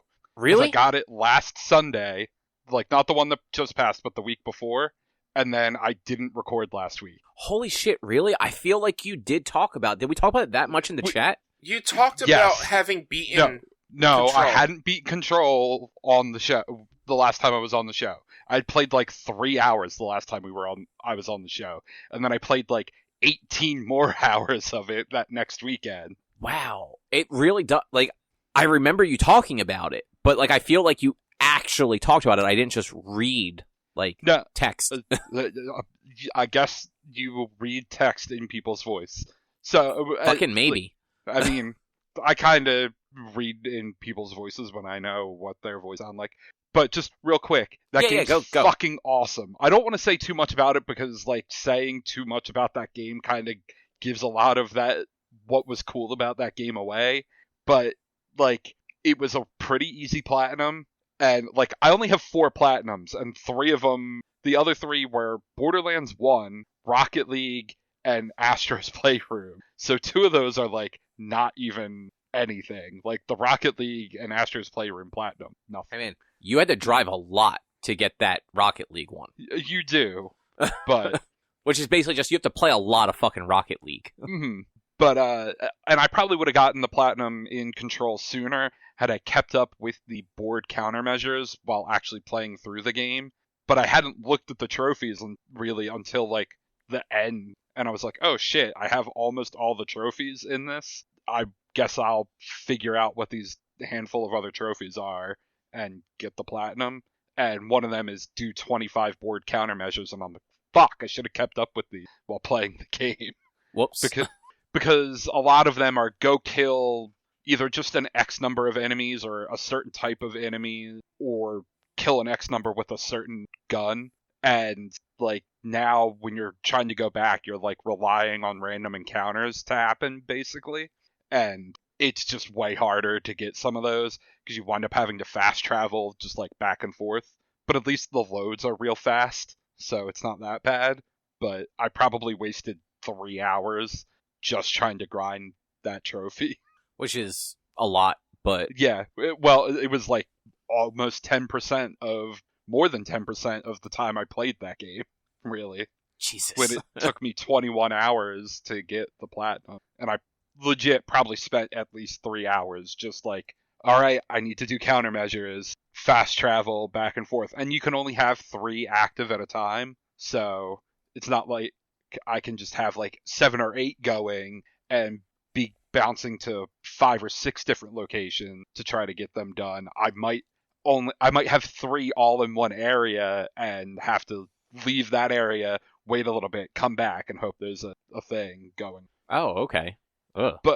But super weird, super spooky, X-Files and Twin Peaks vibes all over the place in that game. It's real fucking cool. Like, Cobb, you should go back and play more of that.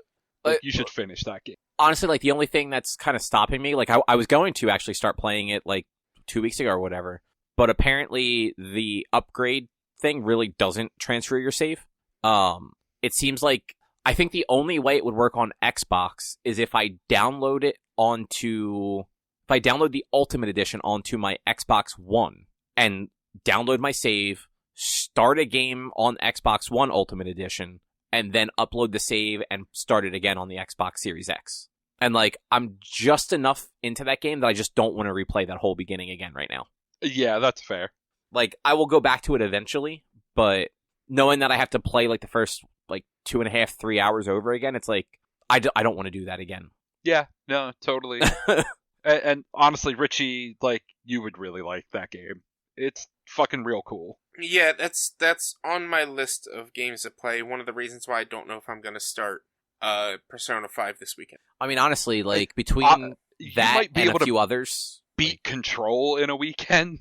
Like, if you are trying to finish something else in between now and Monster Hunter coming out, like, you'll definitely finish Control. Yeah.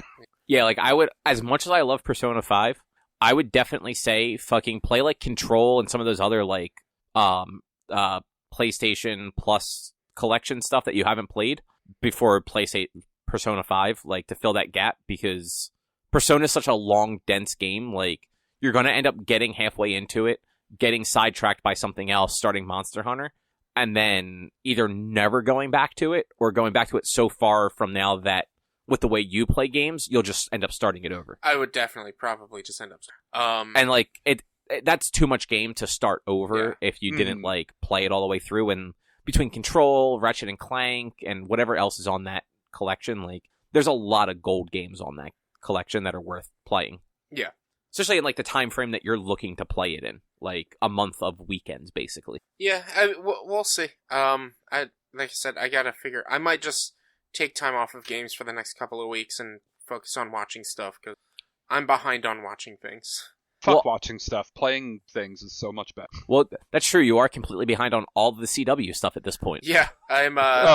Just one super quick last thing on Control. Play on the frame rate mode. Don't play on the performance or the graphics mode. The 60 frames, it's so much better. Nah, frames don't matter. I was going to say something and I forget what it is. The CW shows? No, not that necessarily. Oh, Rich, because I know you do this all the time. Now's probably a good time for you to do your My Hero rewatches, because the new season starts in March. Yeah, I have to do that.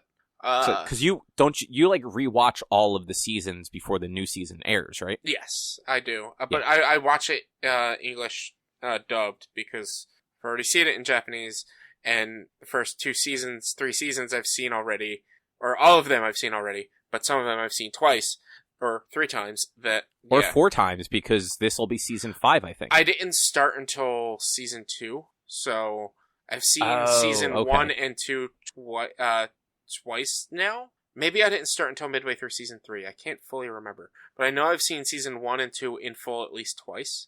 But season 3 and 4 maybe once or twice, like once for 4. Yeah, because that was the last season to come out. Yeah. But yeah, I forget when in March the new season starts, but it starts in March. Yeah, so I have to do that. I'm halfway through season 6 of Supernatural, and then there's a bunch of stuff on Netflix that I've been wanting to watch, like both series-wise and movie-wise, that like I kind of just want to like have like a chill week or 2 and just watch a bunch of shit. Yeah. And honestly, I'll talk about it a little bit later, but Superman and Lois was surprisingly good. Yeah. Like, good in a way that it is different from what I expected it to be. Yeah, and we'll explain more of that when we get to it, and why I didn't watch it. But yeah, there's a ton of other news still, kind of. Yeah, so this will probably be quick-ish. BlizzCon Online 2021 happens. I don't know. It's a thing. It was a thing that went on. BlizzCon Line is what. Is that what they're calling it? BlizzCon Line, yes. I fucking hate it. I'm going to keep calling it BlizzCon Digital or something. That's stupid. Anyway, WoW Classic, which I forgot was a thing, is going to get the it's going into the Outlands. It's going to get the Burning Crusade DLC or expansion. So their WoW Vanilla is no longer vanilla. No, but like it's still vanilla-ish, like the Pokemon. You figure as long as they don't remake Cataclysm, everything up to Cataclysm, it's still vanilla Azeroth. So it was after Cataclysm is where like the maps drastically changed, low-level dungeons changed, like Van Cleef was no longer the villain of the Dead Mines, it was Van Cleef's daughter or some shit like that. Yeah, but like, wasn't the point of this to like not even have skill points? Because if I remember correctly, WoW Vanilla didn't have skill. Yeah, it did. Like the tiers, the 3 tiers. No, that it always wasn't did. Introduced until like later, or I don't know. I can't. It was early in it because I had a very odd build for a Warlock pre-Burning Crusade. Mm-hmm. Like I played my Warlock more like a mage, and it worked really well. Yeah, well, I knew it was before Burning Crusade, but like it wasn't at launch. I mean, it was damn close to launch because I got that game right around launch. Yeah. But like Burning Crusade, like it was still pretty vanilla at that point. Like it had some of the quality of life stuff, and apparently they are including a few more quality of life things. Mm-hmm. But, it expanded the world a little bit. It gave you the new classes the player has, the new areas, the whole Outlands.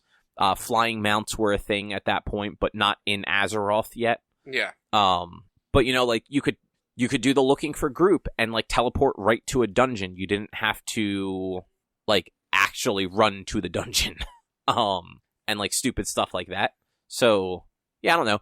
I feel like Burning Crusade was kind of, peak WoW. It was super popular vanilla, and then Burning Crusade came out, and, that was, its peak. And then it's kind of just been chasing that high ever since. Yeah. Yeah. I don't know. Like I said, that kind of defeats the purpose of WoW Classic. I mean, Burning Crusade is still classic. It is more than a decade old. It came out in 2007. But they also said that they would be willing to look into doing the Wrath of the Lich King expansion too, if that's what the community wants. But like I said, if they go anywhere beyond Wrath of the Lich King, it's no longer classic. Then you're just in the same Azeroth. There's just not a big fucking sword in the world. Because I think there's a sword in the world now. I don't know. I stopped after Burning Crusade. I mean, I played a little bit of Lich King and even less of Cataclysm. And I've looked at it a few times since then. Bless you, whoever sneezed. Thank you. But I think the Azeroth United, whatever came before the current one, where the Horde and Alliance were actually teamed up, I think the cutscene that they showed at one of the releases was a big sword getting plunged into the planet or something. I don't know. That game's weird. They revealed the Diablo 4 Rogue in a gameplay trailer. How'd that look, Drew? Because I didn't watch it. It looked pretty cool. It looked more or less like the Bow Amazon or the Demon Hunter from Diablo 3, but also with some interesting looking melee abilities if you wanted to go a melee build. Okay. But it's because it's based on the rogue character from Diablo 1, which Diablo 1 didn't have set skill trees like the rest 2 and 3 have had. So wait, was there not a rogue in Diablo 2? Nope. There was an Amazon and an assassin. I'm thinking of the assassin. And then the rogues from Diablo 1 are more or less the Act 1 mercenaries. I'm pretty sure it's the exact same sprite, really, is used for them. All right. And I saw something, I hadn't seen this before. Apparently Diablo 4 is going to be more open world. Yeah. I meant to go back and watch the thing where they kind of talk about the open world stuff, but they have mentioned that, and I don't know. That's going to be interesting. Yeah, I'm interested to see what that looks like. Not sure how I feel about it. Because I think part of what I liked about Diablo was kind of it was segmented. Each act was a different area. Yeah. Speaking of Diablo, though, Diablo 2 Resurrected was officially announced. That it was. So it is, in fact, being developed by Blizzard and Vicarious Visions, which is what the rumor was after they got folded into Blizzard. So that's cool. It's going to have improved visual style and quality of life improvement. It's coming to console and PC, which is neat, because Diablo 3 on console actually played really well. Yeah, that's what I've heard, and I've been interested to play it, but I have 500 hours of characters on PC that I don't want to abandon. Yeah, I have thought a couple of times about getting it on Switch just to have, that sort of, pseudo-mindless sort of dungeon crawling to do just on the Switch in handheld, but just never did, because there's always something else that I haven't played to get instead. And if I really wanted to, I could probably play that on one of the laptops I have. Mm-hmm. It's Diablo 3 was not, a very demanding game. My PC can play Diablo. Yeah. I played it on a laptop in 2012 when it launched, and it wasn't it was a gaming laptop. I think it was my work laptop. So, yeah. And then they talked a little bit about... Oh, and it is expected out in 2021. So hopefully we see it this year. And the cool thing about it being on both console and PC is it's actually going to have cross progression, so you can take your characters back and forth version. Did you see? Is it going to have cross play? I don't know. Nothing they said in the separate panel they had mentioned cross play, but I'd have to go back, and I wasn't super focused on it when I had it on, so I'd have to double check and see if that actually even got asked. Yeah, because I would like that. Like, if I could be playing on, like, the Switch or, like, the PlayStation and you're on PC and we could be in the same world. Mhm. Because Diablo is one of those few games where I do actually like playing it with other people. At least other people that I know. Like, fuck random strangers. Yeah. But like, I'm obviously not going to get it on PC, and I assume, like, I assume Diablo 2 is going to play on your PC, Drew. So I would actually guess don't that's know where that you would get it. will. You don't think so? Yeah, looking at the specs, mine's below the minimum. Oh, so But- you might get it for a console. I actually might just wind up buying a new between now and when that actually comes out. I mean, I'm probably going to for Diablo 4 anyway, so That's fair. might be the next thing I just start saving up for. Save like $900 because Yeah. I don't. It was super low end, but like just above where my PC. Yeah, like, you're not looking to play, like, Cyberpunk on your PC. You just want to be able to play, like, the new Diablo. I mean, I might. Well, like I would get a PC that could probably run Cyberpunk on like media if Yeah. I really wanted to. But yeah, I'm not trying to get like a $2,500 PC and run everything on Ultra. Yeah, like, you don't need the top of the line NVIDIA card and, like, an i9 Yeah. processor. So, like a $900 to $1,000. according Tops. according to Can You Run It, my PC cannot run Diablo 2 Resurrect. But not surprising. Like I said, it's. I want to say the minimum video card was like a Radeon 6670 or something. 2 gig, And I forget what the 2 gig NVIDIA GeForce GTX 660 or Radeon Okay. HD 7850 for minimum. Okay, 78. I think it was the 78, and I have a 66 or something like that. So Yeah, I'm so like, it's definitely not, like, a powerful PC that you need for it, No, but, like, both of you are aged out just enough. mhm. Yeah. Yeah, like I have a 1 gig video card. Yeah, whereas, like, you guys could both probably buy, like, $1,000 laptops with dedicated graphics cards and be able to play it. Yeah. Because, like, you can get decent, like, Dells and shit like that now with, like, NVIDIA 2 gig cards in them. Yeah. They're, like, nothing super fancy, but, like, they have a dedicated video card. Yeah, but I mean, I would buy a fucking Oh, yeah, no, I mean, PC tower. I wasn't trying to tell you to get a laptop. Yeah. I was just saying you No. could to play those games. So the last thing that I have kind of like marked down about BlizzCon, they talked a little bit about Overwatch 2. There was so much about it though that I'm not going to deep dive. There's still no date for it, so like we still have no idea when it's coming out. They did show concepts for new maps in Rome and New York. And a little bit that I did kind of write down here, they're working on like some changes for PvP, and they're looking to include like background abilities or passive roles for the classes.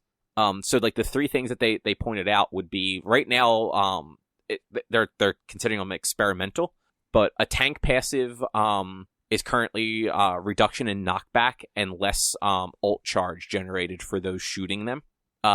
Damage passive is a boost in movement speed, and support passive is a slow auto healing effect. That would be less effective than what like Mercy can already do.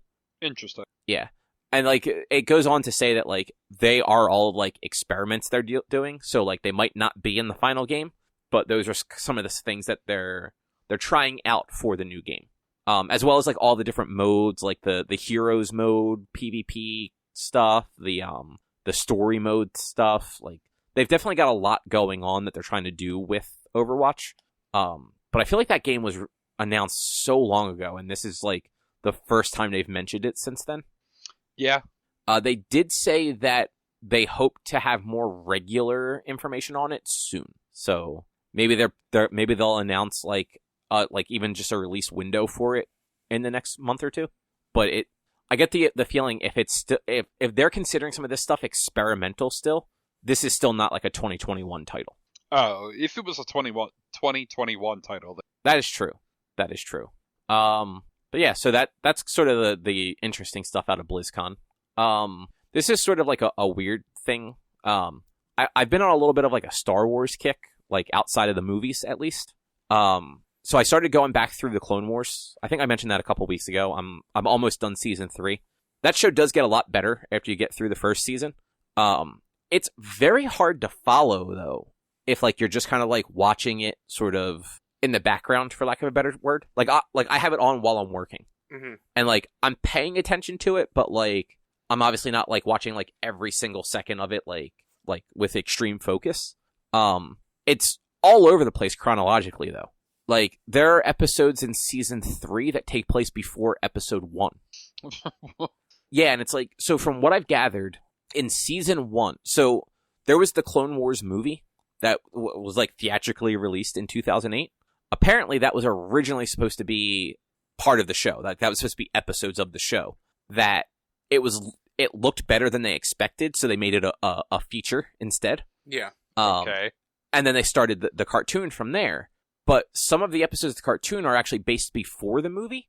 So the actual airing order, especially in season 1, is just all over the place. Like, it's hard to tell if an episode is happening like kind of like the movie point for it is Anakin gets Ahsoka as his Padawan. Like, that's what happens in the movie. So, like, anytime you see Anakin with Ahsoka, you know it's after the movie has happened. If those two characters aren't in an episode together, though, it's harder to tell. Because, like, there are episodes at, like, up in towards season 3 where, like, Obi-Wan and Anakin are on missions. Ahsoka's nowhere to be found, though. So it's like, is this pre the movie? Like, is this happening, like, at the very beginning of the fucking Clone Wars? Or is she just, like, stuck at the Jedi Temple because, like, she had something else to do? But, like, once you get into it, like, season 2 and 3, there are more interesting story arcs, especially around the clones. Like, there's this, I didn't expect as many episodes as there are to focus on the clone, like the troopers themselves. But, like, there's a 2-episode, like, back-to-back story arc where one episode takes place significantly before everything happens, and it's one of the squads of clone troops still, like, on Kamino doing, like, their training, trying to, like, pass their final tests to become, like, actual soldiers and go out to war. And, like, that episode ends with them leaving and going to, like, their post. And then one of the first episodes of season 1 is actually that group at their post and how shit goes kind of sideways, and one of them dies. So you kind of watch this, like, season 2 or 3 episode where you see them as a group and you see, like, how they kind of, like, hated each other at the beginning. But then your first time seeing them, they were a tight squad. And then the episode after that is actually them coming back to Kamino to defend it from the Separatists. And Grievous and the fucking Sith lady that I can't remember her name, Ventress. And, like, it was, like, stuff like that's actually kind of cool. Because all you kind of know of the clones from the movies is they kill all the Jedi at one point. Yeah. Otherwise, like, Cody, I think, is the only one. Like, Commander Cody is the one that Obi-Wan is working with. I think he might be the only one that you really get a name for. But, like, in the show, you find out that, like, they're all actually numbered kind of the way the First Order troopers are. Yeah. Like, Finn was, like, FN 2187, I think, right? Maybe? Yeah. Something like that. Yes. Like, they all have just, like, letter number designations, but, like, internally they kind of give each other names, or, like, nicknames in some cases. But that's also how the Jedi refer to them. Like, the Jedi don't seem to ever refer to them as a number. Like, they treat them, at least the Jedi that you see in the series, treat them like people, not as, like, 100% disposable. And you get to see that, like, a lot of them have, like, different personalities and stuff like that. Mm-hmm. That, like, you wouldn't necessarily expect for, like, things that are genetic clones of somebody raised exactly the same way as every other one. And there's also just sort of, there's carryover in each one. Like, there are certain clones, that, especially, like, clones in, like, leadership roles that are, like, always with the same people. Like, Commander Cody is always with Obi-Wan if, like, they're involved in something. And Rex is another one who is predominantly with Anakin when there's stuff going on. So, like, all that stuff's just, it's kind of a cool way to, like, look at that instead. And I also started back up with Fallen Order. I sent you guys that clip where it glitched in when I walked into the ship and it was snowing inside. Yeah. But one of the I think I'm actually almost done it. But at one point you actually have the flashback to Order 66 happening.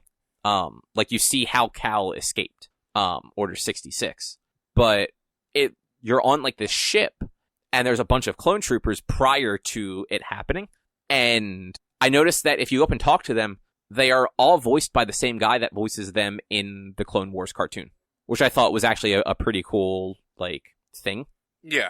Yeah. They also, Clone Wars apparently got Liam Neeson to voice Qui-Gon in a few episodes, which, other than the movie, all the other characters are voiced by, like, just voice actors, like, not by the people that portray them in the films. I think Jar Jar might be the only one. Like, Ahmed Best may have voiced Jar Jar a few times, but, like, Hayden Christensen wasn't voicing Anakin, Ewan McGregor wasn't voicing Obi-Wan or anything like that. I don't even think they had Frank Oz for Yoda. Mm-hmm. Because, like, this was, like, a Cartoon Network cartoon. Like, they don't have Frank Oz money. Yeah. True. And like, you saying that makes me want to jump back. You were mentioning how, like, it was disjointed. You do have to remember the first couple of seasons, or, like, the first season and a half or so, it was meant to be just a Cartoon Network show, and then it got a big following, and they actually started to make it, like, actual story. So... Yeah, and don't get me wrong, like, there is actual story between all of them. It's just, you can even just tell that things were aired out of the production order based on the quality of the animation. Yeah. Like, there are episodes later in season 1 that have rougher animation and details that weren't in earlier aired episodes, because those episodes were just made later on when, like, they'd refined the process a bit more. Yeah. And it's like, it doesn't hurt the show. It's just one of those things where it makes those early seasons just a little harder to follow, because you're not always sure when things are happening. I looked at, like, a chronological list of the episodes, though. By, like, the end of season 3, it kind of, like, stops for the most part. Like, there's a few episodes here and there, but it kind of hits, like, a point where they are all mostly kind of in order from that point on. But so, seeing all this, especially with Clone Wars, I forget if I mentioned this to you guys ever before, but can you imagine if in those prequel movies, Anakin was actually a likable hero? Like, if you watched, I mean, obviously, like, Anakin as a kid is a different story, but episode 2 and 3, if you got to watch episode 2 of him being, like, a likable character, and not, like, the angsty teen who's just always moody and argumentative, but, like, still with some of that, like, rebellious nature that he obviously needs to have to succumb to the dark side, like, that would have made his fall actually way more impactful. Because, like, when you watch episode, like the earlier, like, the original movies, like A New Hope or anything, like, Obi-Wan refers to Anakin as an actual good person. Like a friend and a hero and all that stuff. But, like, you never actually get to see him be that. He's always just a fucking whiny bitch in the movies. Yeah. Like, he's constantly miserable. He does everything he can to be wrong about things. And, like, I get it. Like, he's, 19, I think? And, you know, definitely had a strange life. He's a horny teenager who wants to bang. Yeah, but, like, even outside of that, like, he's not very likable. And if he was likable and you got to watch as, like, you know, that the Sand People thing still happens in episode 2. Like, obviously he still falls in love in episode 2. But, like, less creepy. And then episode 3, you get to watch him just slowly kind of decline into, like, the brainwashing of Palpatines. Yeah. To that point where, like, when he betrays Mace Windu, like, at that confrontation, like, have that actually be impactful. Even though, like, obviously if you've seen the movies, you know he's Vader, but have it be like, holy shit, I didn't know that's what was going to happen. Yeah. Instead of just like, oh no, Anakin sucks. He ran in this room. There's no way he's not going to kill Mace Windu right now. Mm-hmm. But yeah, no, that's all. I just wanted to mention that about Star Wars. Jedi Fallen Order is super cool. I'm looking forward to finishing it finally. It runs really nice on the PS5 too. Nice. Yeah. So, this actually includes a little bit of Star Wars news. Star Wars, the Bad Batch, the next animated series, it's set to premiere on May 4th on Disney Plus. Mm-hmm. And it's actually going to feature Ming-Na Wen as Fennec Shand, the character she plays in The Mandalorian. I'm happy about that. That's cool. Yeah, that was a cool character. Yeah, and this is supposed to take place after the Clone Wars, but like pre-episode 4. Mm-hmm. So it's in that like blank period because there's just not much in there yet. Yeah. So it's obviously going to be a younger version of that character without the cybernetic implants that she got in Mandalorian. Mm-hmm. But then if you guys don't know what the Bad Batch is, it's going to follow a squad of clone troopers that they're called the Bad Batch. They're like Squad 99. They're all basically, they're like genetic mutations of the clones, like, but they're they are mutations or defects that are wanted. Like, they're basically X-Men. Okay. Like, they don't have it, like, crazy powers. Like, none of them are, like, shooting fucking laser eyes or controlling the weather. But, like, speed or endurance or, like, better sight, like stuff like that. Like, I think I read, like, one of them has, like, his eyesight is enhanced in such a way that, like, he makes for a very good sniper. Stuff like that. Or, like, super endurance, like, silly things like that. So that'll be something. I honestly don't know much more about it other than that. But they also announced the Loki premiere date. So Loki is going to premiere on June 11th on Disney+. Mm-hmm. Which I know, Rich, mostly you and I kind of like threw out the idea, like wondering if these Marvel shows are going to kind of like run together in any sort of way, meaningful way at least. And this kind of breaks that trend because there's like a 2-month gap, month and a half gap between the end of Falcon and Winter Soldier and start of Loki. I mean, I personally don't remember thinking that, but going through my head is this sticks with Disney's plan of a new episode every week. Because Falcon and Winter Soldier starts in 3 weeks, 2 weeks, right? It starts on... It's March 12th. It's Falcon Winter Soldier. No, it's the week after, because March 12th is the making of WandaVision. Yeah, it's March 19th. And then that brings us through April 23rd, where then we have Bad Batch 2 weeks later, so we'll have a Falcon Winter Soldier making of in between there. And then we'll have Bad Batch all the way through until right before June 11th, probably, most likely. I don't know, that's a very short season then. I mean, April to June 11th, it's the same amount of episodes as every other show. Bad Batch premieres on May 4th. Yeah, I mean, but it's still... my point is it sticks with the one new episode a week, which is what they were going for after their investor call. Also, it's weird. May 4th is a Tuesday. Well, and that's... Oh, May the 4th be with you, right? You said that before. Yeah, it goes along, May the 4th be with you, as well as of this moment, Black Widow is set to release on May 7th, which is that Friday. So it probably premieres May 4th, but then from that point on, they release on Friday. But it would be like 6 or 7 episodes, and I feel like an animated series is going to be longer than that. I could be wrong. It's just like most of their animated, like obviously like Disney Plus doesn't have a lot of animated like originals yet, but most of the time like these animated shows do run longer. So maybe, but I guess that does, even though they're different properties, that does keep a new show at least airing weekly on that platform. I believe it's only 4 episodes. That seems very light. Bad. Oh, IMDb has 2 episodes up. That's stupid. So on Wiki, on their background section, by September 2016, Clone Wars, Star Wars Rebels were rising step back, blah, blah. In July 2018, Filoni announced final season Clone Wars would be released Disney Plus on. The season includes 4 episodes. Oh, no. That's stupid then. The second episode is going to air on May 7th. Yeah. So I think you're right there. Like, it is going to be a Friday release. They're just airing the first episode on May 4th. Yeah. So they're not even going to wait a full week to air the second episode. It's not the 4 episodes was something different. Yeah. So I don't know, but yeah, at least it does keep new content on the platform, which is good. Yeah, and that's what they said during their investor call. It's a new episode every week. Yeah. That is definitely not a bad thing. Where'd the outline go? There it is. So yeah, Loki and Bad Batch are coming. This is another probably quick one. Marvel got the rights back to Punisher and Jessica Jones from Netflix. Sweet. So that reverts all of the Netflix shows back to Marvel. Yeah. There have been tons of rumors about like those characters showing up in like movies and Disney Plus stuff for a while now. Mm-hmm. What do you think the odds are that like those actual characters show up and it's not just them using the character?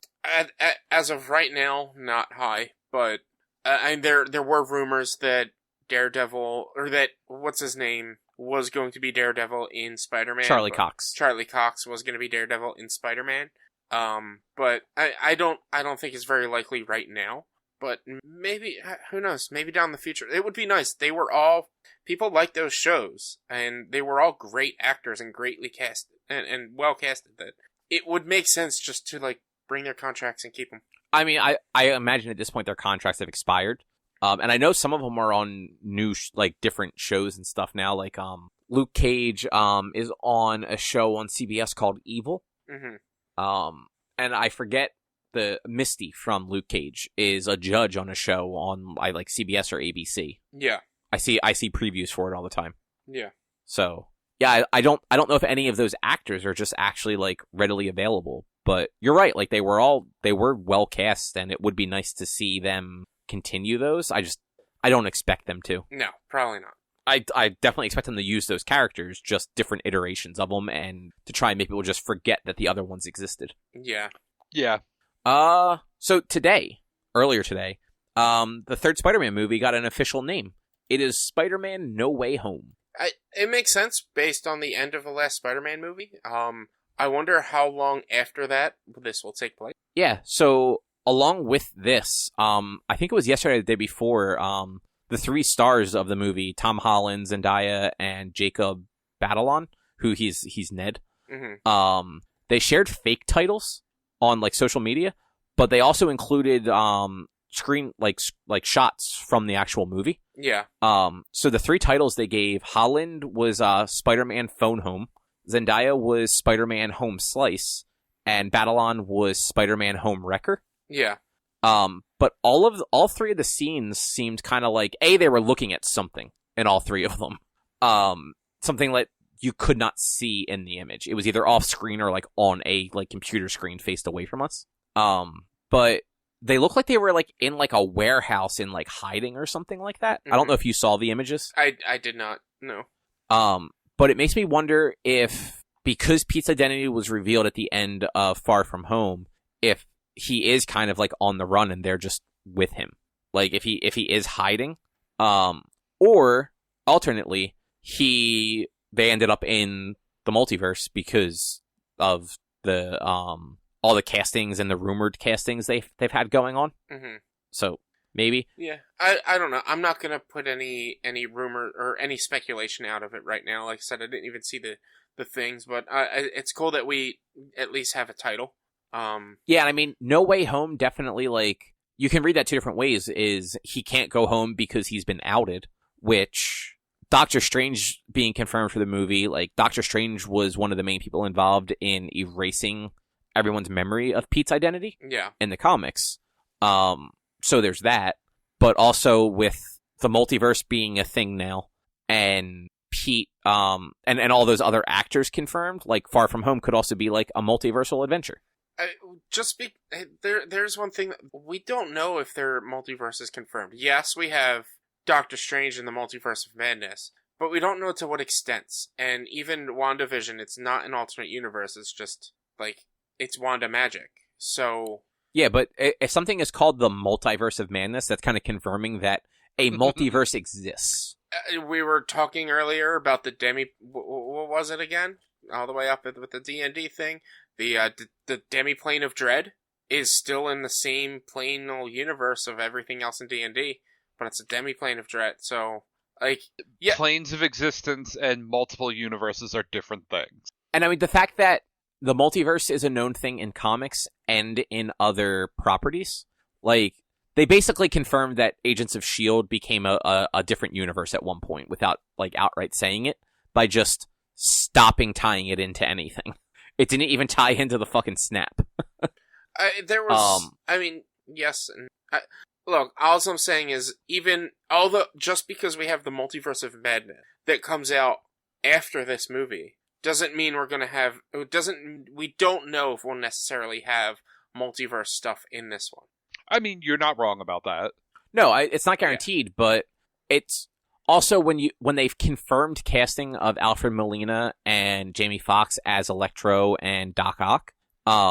Like, those are 2 big villains to like cram into the same movie together and not have it be them from their existing movies, like, reprising those roles. I mean, yes, but also they could have just casted them again. Like, you never know, is all I'm saying. You never know. Not until we at least get a trailer or something. Like, I would put money that the multiverse is going to be involved in this. But also, I think that Doctor Strange is going to be involved in somehow erasing Pete's secret identity from everybody's mind. Probably. Because I feel like having that get outed in his second movie, when he's like a teenager, before they've really even established like his actual big bads, just seems crazy. It's not like it would be fine to have him get outed like as a teenager, but it's the way he got outed at the end of Far From Home, where it is believed that he killed what's his name. Oh fuck, I forgot about that. That actually makes even more sense to them being on the run in those images. Yeah. Because it's one thing for him to be outed and just where he, I don't know, I'm not Spider-Man, I don't know what you're talking about. But it's another, like, you killed a guy, or everyone believes he killed a guy. Yeah, I totally forgot that's how that ended. I remember the reveal that he was Spider-Man. Forgot the killing stuff. That makes the whole them appearing to be hiding in a warehouse even more like poignant. Yeah. Last thing I just wanted to mention. So the title was revealed on social media via like a little video. Mm-hmm. And it's the three actors coming out of a door that has John Watts, the director's name on it. Yeah. And talking about how they got they didn't get the real title again. And they basically are making fun of Tom Holland not being able to keep secrets. Yeah. But then as they walk by, it zooms in on a whiteboard that has the name written on it. Mm-hmm. And around the name, there are a bunch of other, it looks like potential names. Yeah. Which was neat. I'm sure there's so many Easter eggs in that video because of the office space that they're in that, like, you'd have to comb through it with a fine-tooth comb in order to figure everything. Oh, yeah. I actually saw somebody on Facebook have, like, one of those, like, Charlie from Always Sunny conspiracy theory fucking things going on for it. Oh, yeah. Where Holland has, like, it's some sort of math thing on his t-shirt. Mm-hmm.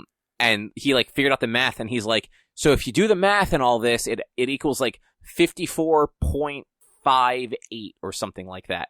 And 54, issue 545 was the last issue of One More Day. And if you round that up, it's 546, and 546 was the first issue of Brand New Day, which is where, Pete made the deal with Mephisto to erase his secret identity from everyone's minds, and I'm like, that is a fucking stretch. You're just gonna be seeing it all over the place. No, you're right. I read that. I'm just like, man, you took a lot of time to figure this out, and this thing only came out like an hour ago. Yeah, Jesus. But with this announcement of the name, they also announced Christmas time for a release this. Oh, was it not already confirmed for Christmas? I don't remember it being confirmed.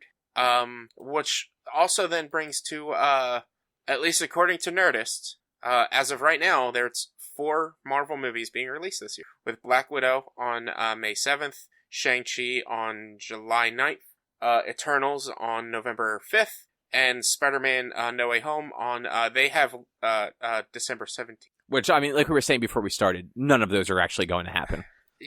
Who knows? Maybe Eternals. Honestly, we'll have to wait and see if they still release it.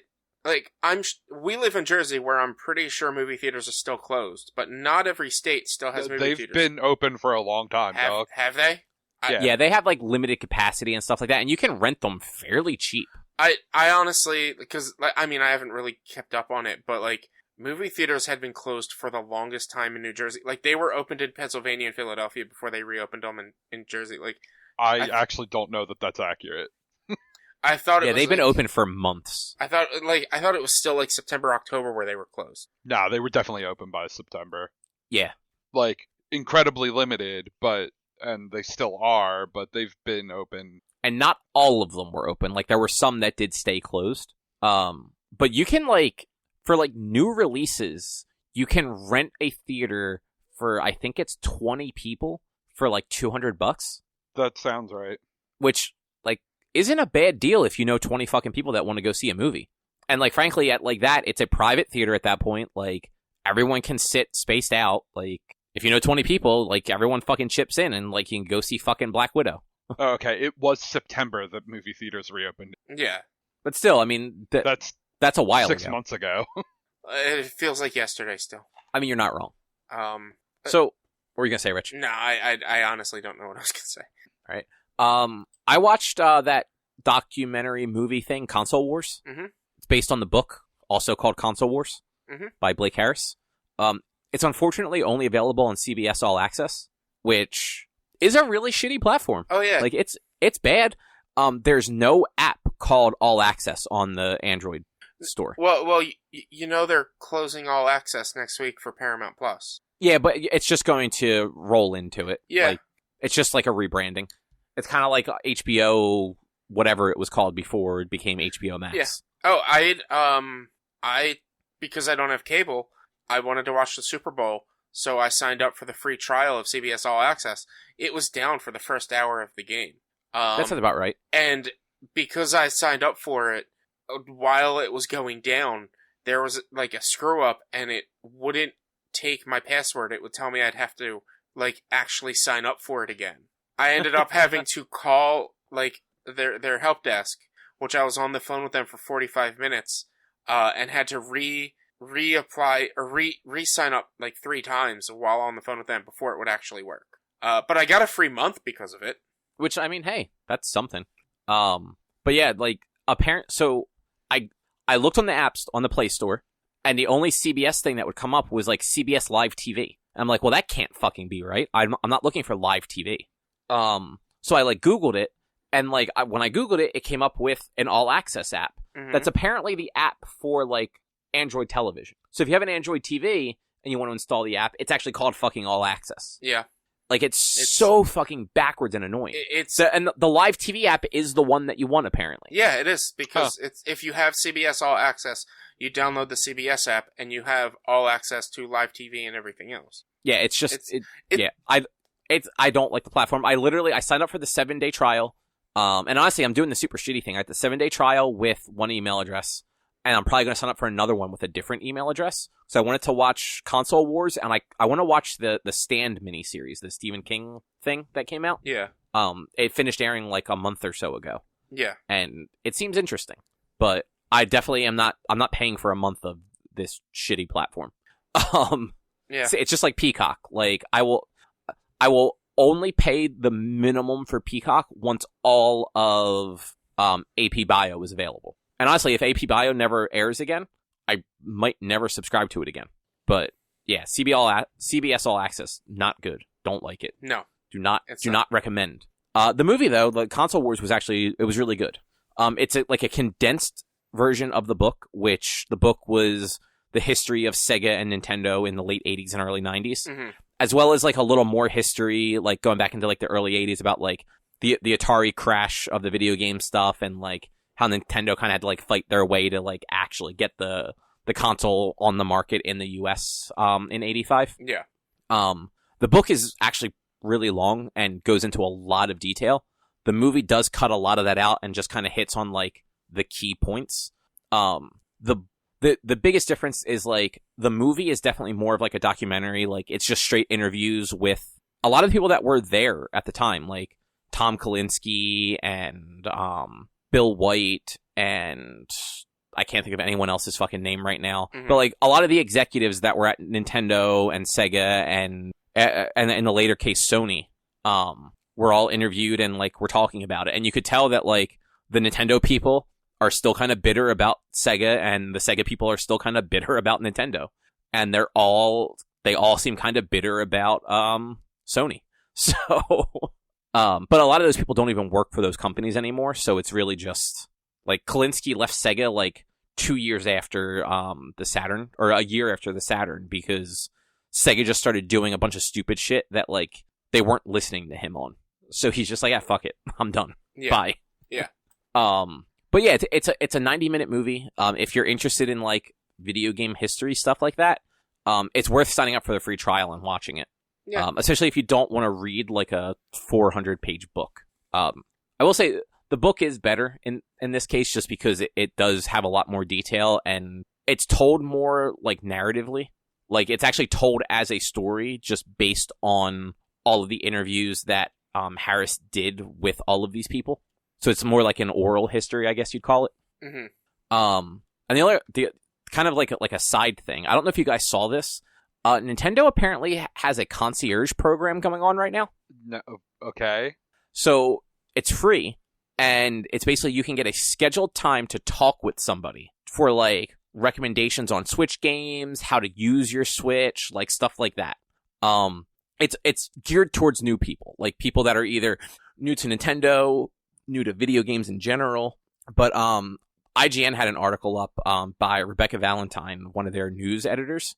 And like from what she was saying, like she set up an appointment. When she got on with the person, like she made it very clear that like it was for an article, and that like she knows what a fucking video game is already. And apparently the dude was still incredibly helpful and engaging and actually gave her recommendations of things that she hadn't ever tried. And like showed her like how to find the demos for those specific games so that they could be tried. And like ended up, I think, if I remember correctly, at the end of the article, like she bought at least one game that was recommended from it. That's pretty cool. Yeah. It's apparently only available through the end of February right now. It's a pilot program, but hopefully it works out and they bring it back, because that's actually a really cool thing to do. And it's kind of reminiscent of the old like Nintendo Power Hotline stuff, where like you'd had like the people that were supposed to be experts on games, and you could like call this 900 number and get like tips on how to do things in those games. Yeah. It was if you ever watched that High Score docu-series on Netflix, one of the episodes I think covers that stuff. Mm-hmm. But it was neat. That's pretty cool. Yeah. I don't know if any of us really care about this, but the Flash movie cast a Supergirl. I didn't know Supergirl was going to be in the Flash movie, but apparently. Neither did I. Honestly, I'm waiting for the Snyder Cut to see how that is before I even decide if I really care about any more of the DCEU. Well, so the Snyder Cut isn't going to tie into anything else. Apparently, so this is kind of like off topic, but I saw two different reports that apparently executives at WB knew that Joss Whedon's version of the Snyder Cut was garbage, but put it out anyway. And they have no faith in the Snyder version of it either. They're just kind of doing it because he did it without getting paid. Yeah, it's I liked Wonder Woman 84, but I mean I haven't watched Shazam yet, but I don't know. I don't really care about the DCEU right now. It's too broken, and the fact that they're doing Flashpoint for the Flash movie this early into the system, like it's not. I just don't care. Yeah, no, I don't disagree with you. I'm still interested in like the Batman. Yeah, and Shazam. Like I really like Shazam. Like I'm interested to see Shazam too. Aquaman was fine. I don't know if I necessarily need another Aquaman though. Yeah.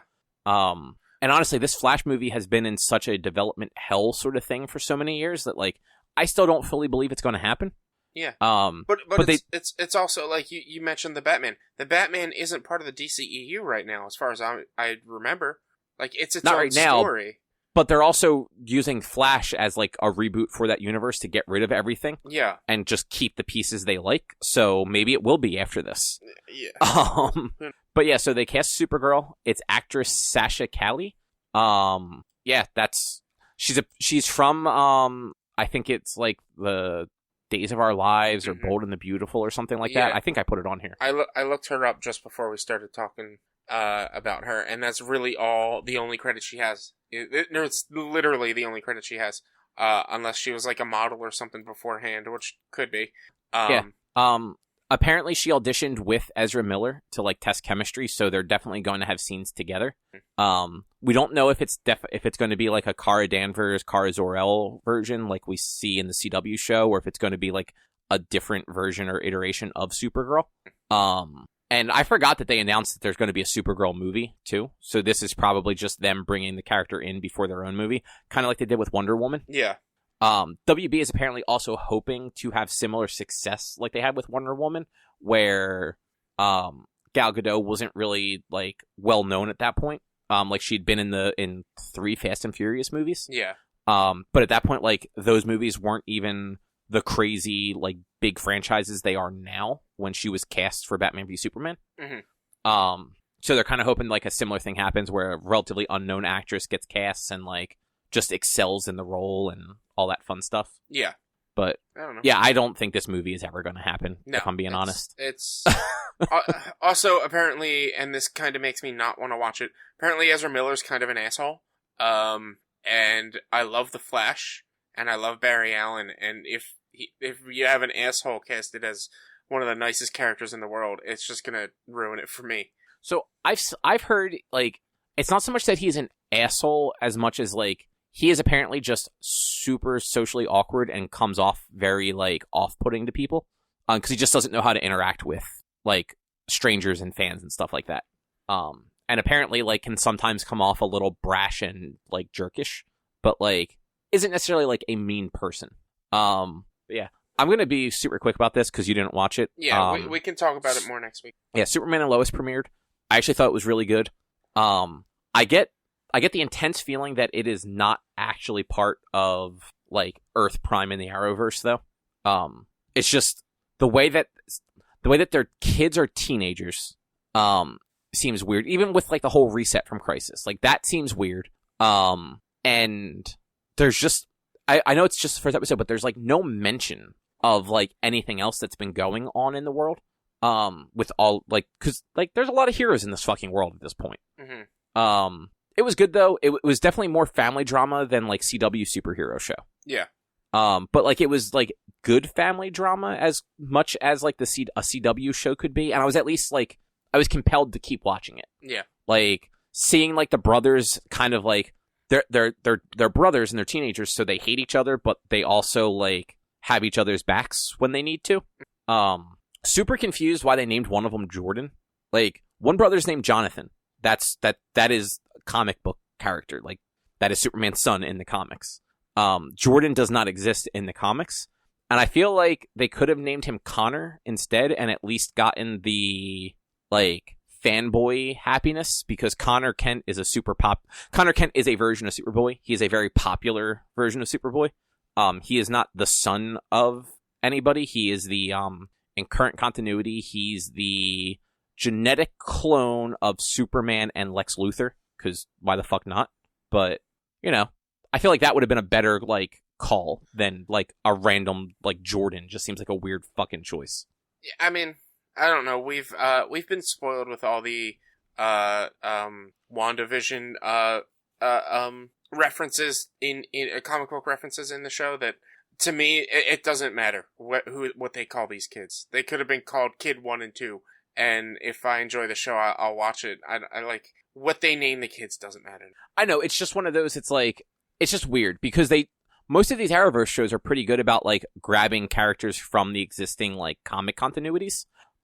Even if they're, like, super minor characters that, like, Cat Grant in, like, the first season of Supergirl, pretty minor like Superman centered character that, like, they kind of made a focal point of the first season. Mm-hmm. But other than that, like, at one point one of the kids is playing MK versus DC, which I thought was fucking funny. Yeah.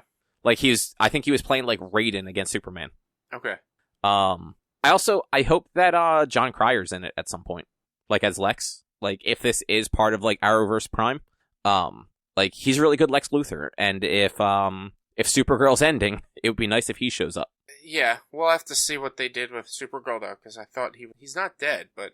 No, because he is in charge of everything now because he used the fucking book in Crisis to rewrite his own destiny. No, he's part of Leviathan now. He was, like, head of the company. He's now part of Leviathan. And, Brainy almost died, or did die, I can't remember. No, he almost died. He didn't die. So, who knows what Supergirl does, because he's a main focal point in that. They're not going to combine... Until Supergirl's over, they're not going to have the same villain for 2 different series. Oh, that's what... I don't think that that he'd be in, like, this season. I just mean, like, if this show goes on, which I think it already got picked up for a season 2. It did. Because they just renewed everything. I mean, like, I hope that since Supergirl's ending, he continues on in Superman. I don't know. We'll see. Yeah. When you do watch it, they drop a name Morgan Edge a bunch of times. Mm-hmm. That was, like, the antagonist from season 2 or 3. It was the guy that played Nathan on Heroes, Adrian Pasdar. Okay. I don't know if you remember him from Supergirl. No, not right now. Yeah. He was like the second, like, rich dude that was kind of a dickhead. It looks like they're recasting him, though, for this one. Which, again, if you wonder if this is going to be set in a different universe. But we'll talk more about that next week when you've actually had a chance to watch it and I can say things without actually spoiling it. Yeah. Because he's not shown in that episode. I saw it online that it was a different actor. Yeah. But to wrap things up, as usual, you watched Godzilla vs. Mechagodzilla 2. Yes, Godzilla vs. Mechagodzilla 2, and I did a little bit of research post watching this one because it was interesting. The movie itself and the kaiju fights and things like that were cool. It had Rodan in it, who got superpowered and became Fire Rodan at one point. It was dumb. And also had Baby Godzilla, whose name is Baby, because they just did not name him. And they used, it was cool, the idea of how they made Mechagodzilla by taking the parts of Mecha Ghidorah to make a Mechagodzilla, because Mecha Ghidorah was futuristic parts, was like an interesting and neat little nod to that past movie. But it was good. It was fine. The resolution was kind of pretty lame. Like, Godzilla ended up destroying Mechagodzilla and then going to Baby Godzilla and walking off into the water. That was it. That's how the movie ended. There was no, like, super climactic ending. It was just like, Baby Godzilla, you now come with me. But, like, the movie as a whole, in general, like, the whole storyline with it, it worked, and it was fine. I was more interested in this one than I was with Mothra. But, like, I did some research after, and the reason they threw Baby Godzilla in it is because they wanted to keep the female interest in the, or not, yeah, like, they wanted to keep females more interested in the movie because they loved Mothra, because Mothra was so pretty, that they added a baby. Which I'm just like, that's kind of one of the most sexist things you could ever do. And yeah, you're not wrong. Yeah, and then that it's also Japan in the early 90s. Yeah, it's 93, and also this was supposed to be the last movie in this era because the rights for Godzilla 98 have already been given to the United States or had been sold.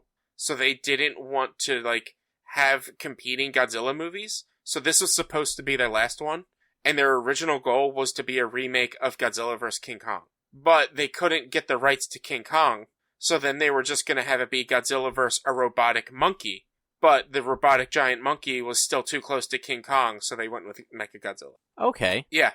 But yeah, it was originally supposed to be the final one, and then I guess they changed all of that, did Mechagodzilla, added Baby Godzilla, and got 2 more movies out of the franchise before Godzilla 98 comes out.